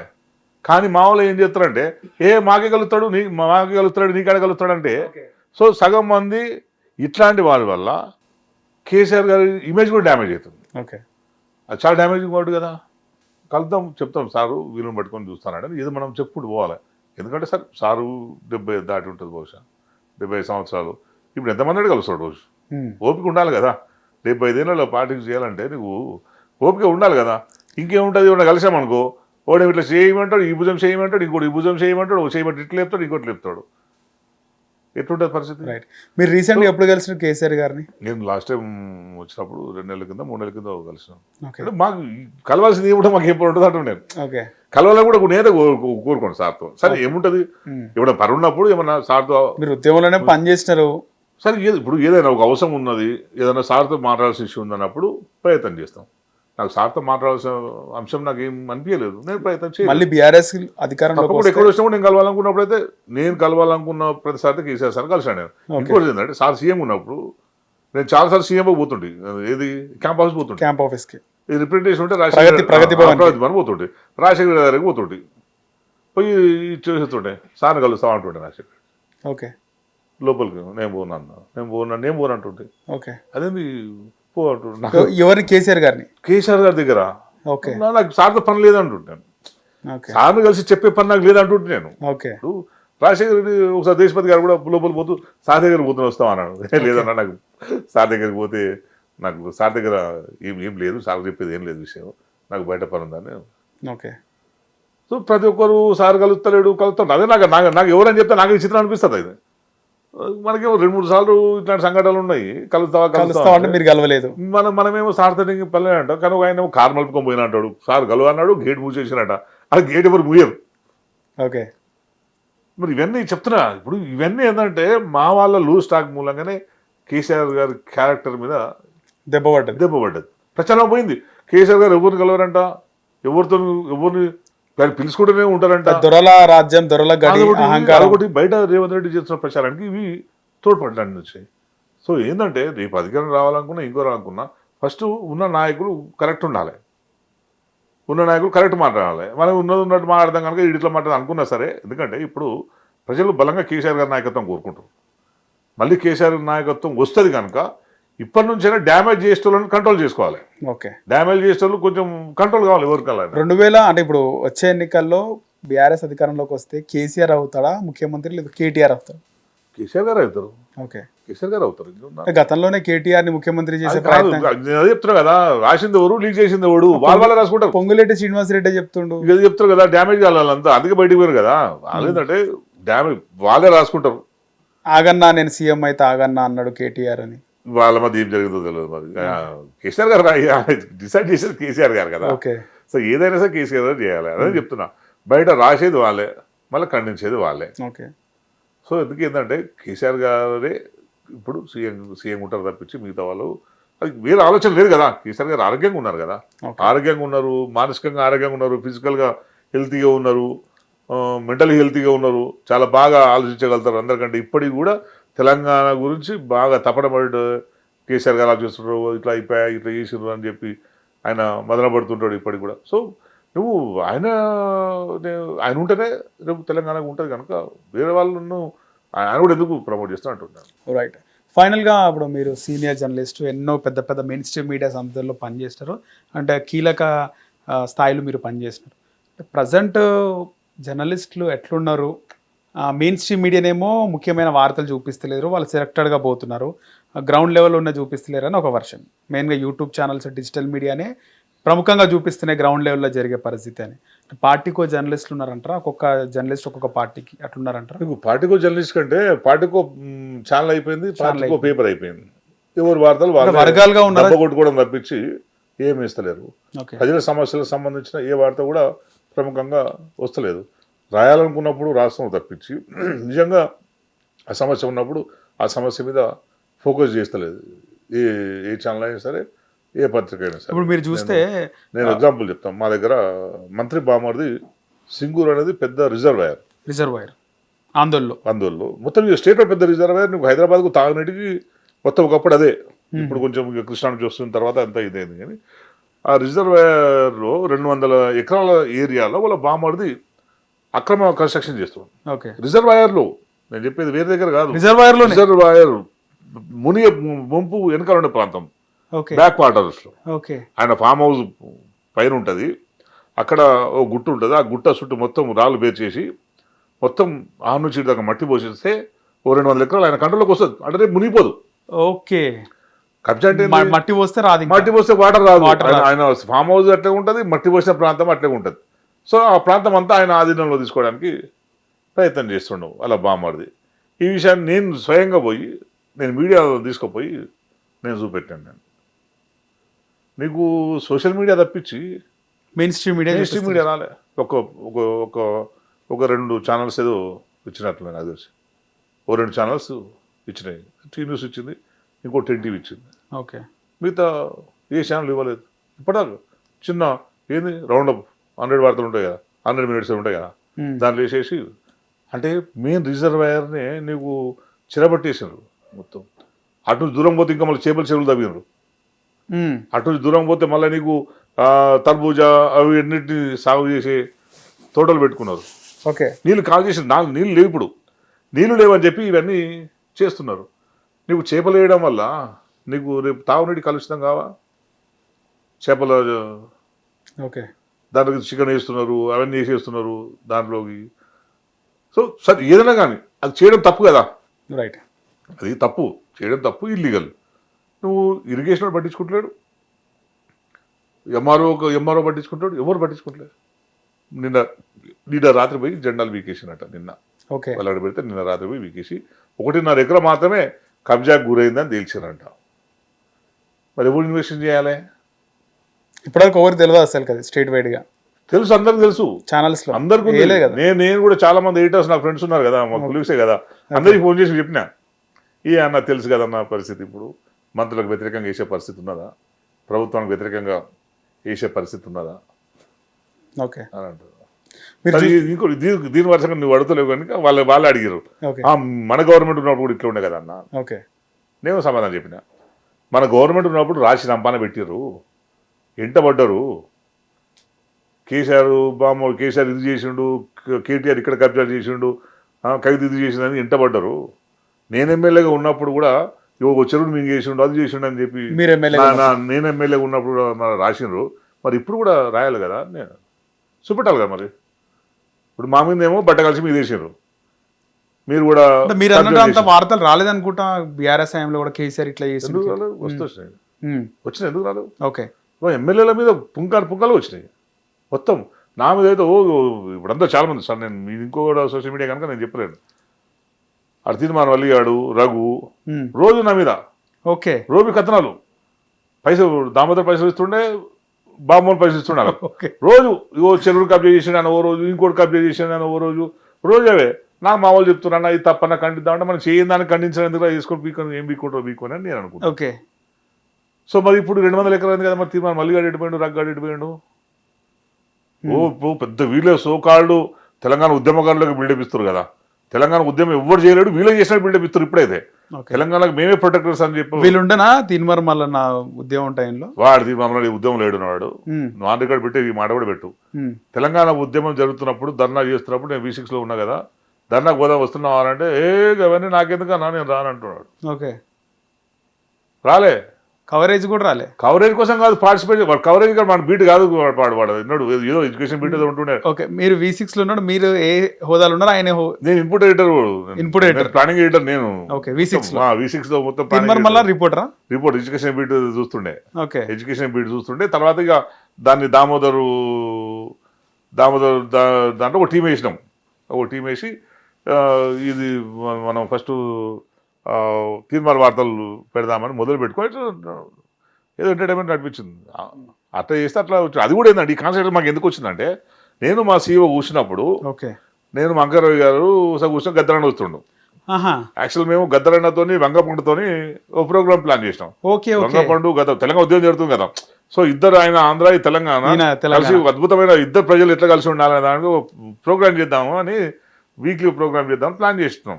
గద్దరన్న వచ్చిండు. గద్దరన్న వచ్చి మాట్లాడుతుంటే అరే ఎట్లా చేస్తారా, ఇది ఎట్లా సాధ్యమవుతుందిరా, అది ఇదిరా అని అన్నాడు. అని గద్దరన్న ఎక్కువ మాట్లాడినా కూడా మాకు పోయేటప్పుడు చెప్పిండు, అరే ఊకే కూడా నాడు గోష్ వేసి ఒకతో వార్త చదివించురా, వాడు ఈటీ వాడేమో శారీ కట్టిండు యాంకర్తోని, టీవీలోడేమో సూటు బూట్ వేసిండు కదా, మీరు గొంగుడు కానీ కూర్చోబెట్టిండు వార్తలు అన్నాడు. అక్కడ నుంచి కాన్సెప్ట్ డిజైన్ అయింది, స్టార్ట్ అయింది. అక్కడ నుంచి కాన్సెప్ట్ డిజైన్ అయింది. అది లేదా కాన్సెప్ట్ లేదు, మీడియాలో లేదు. అప్పుడు అది అయిన తర్వాత మా CEO రంగారావు గారు అప్పుడు దాన్ని ఎవరైతే బాగుంటుందో అని వెతికి అప్పుడు దాన్ని తయారు చేసాం. తీన్మార్ మల్లాలని సెలెక్ట్ చేసి ఈ నవీన్ చింతపండు నవీన్ తీసుకొచ్చి అవకాశం ఇచ్చి చేపించి వాళ్ళు నేను ఎక్కువ ఎందుకంటే అది ప్రోగ్రామ్ ఇది కదా ప్రోగ్రామింగ్ సైడ్ నేను ఎక్కువ న్యూస్ ఇటువైపు నేను ఎక్కువ దృష్టి పెడుతుంటే దాని మీద దానికి తెలంగాణ ఉద్యమం మా ఇంట్రెస్ట్ అనేది లేదు తీన్మార్ మల్లా అసలు లేనే లేదు. ఓకే తెలంగాణ వచ్చేంత వరకు లేదు. ఓకే తెలంగాణ వచ్చేంత వరకు లేదు. ఒక్కసారి నాకు తెలిసి ఈయన చూసి ఈయన కొంచెం అప్పుడు తెలంగాణలో ఎస్టాబ్లిష్ అయింది కదా క్యారెక్టర్. అవును ఎవరో కేసీఆర్ సార్తో మాట్లాడిపించారు. ఓకే తీన్మార్ మల్లాలని మాట్లాడిపిస్తే ఆయనకు నాతో కేసీఆర్ మాట్లాడి నన్ను రా అంటుండు అంటే నాతో ఏదో ఉన్నది అని చెప్పి వాడిగా స్టార్ట్ అయింది ఇంకా స్టార్ట్ అయిపోయి మొదలుపెట్టింది తప్పించి తెలంగాణ కావాలనే యావ ఉన్నట్టు మాకైతే అనిపించాలి అంటే లేడు మాతో అసలు మూమెంట్ ఎక్కడ లేడు కనవాలి. మీరు చేసిన ఛానల్లో తొలివేలుగా రఘు కూడా చేసినాడా? లేడు అప్పటికి అసలు అప్పటిదాకా ఎవడో తెలియదు నాకు. రఘు ఎక్కడ నేను మోజోలో చూసిన యాంకర్ తప్పించి మోజో ఎప్పుడు 15, 14, 16 ఓకే తర్వాత 17 కూడా మోజో ఉండేనా? 22, అనుకుంటాను. మోజో 17, 18 లో కూడా స్టార్ట్ అయింది. 18 లేదు 18 లో నాకు చూసినట్టు గుర్తు మోజో. ఏమో నేను 19 లేదు నేనున్నా కదా, నేను మా TV9 లో ఉన్నా. మోజో రవిప్రకాష్ సార్దే కదా. అవును నేను 18 వరకు ఉన్నా కదా. ఓకే నేను 18 వరకు ఆ ఛానల్లో ఉన్నా కదా.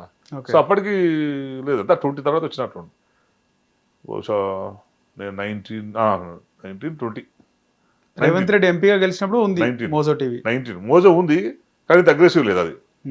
మోజో ఇంత ఇదిగా లేదు, అప్పుడప్పుడే వస్తుంది. అప్పుడప్పుడు అది డిఫరెంట్ మొత్తం. ఈయన ఉన్నాడో లేదో రఘు ఉన్నాడో లేదో తెలియదు.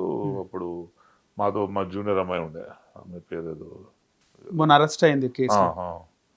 రేవతి అప్పుడే ఎస్టాబ్లిష్ అవుతుంది. రేవతి రెగ్యులర్గా మా ఆఫీస్కి వస్తుండే, మాకు కలిసిపోతుండే. ఆమె CEO. అప్పుడు ఆమె CEO ఉండి ఏంది ఇక్కడ వస్తున్నాం అంటే ఆమె చెప్తుండే వీతో పెడుతున్నాం సార్తో అంటే అట్లా నడిచింది. అంతే తప్పించి వీళ్ళంతా ఇప్పుడు పెద్ద సరే మంచిగా లేదు కానీ వీళ్ళేందంటే ఇప్పుడు అవకాశవాదం కోసం పని చేసుకుంటూ నా తెలంగాణ చేస్తున్నాం మేము, వీళ్ళే పెద్ద ప్రొటెక్టర్లుగా వీళ్ళు లభిస్తారు.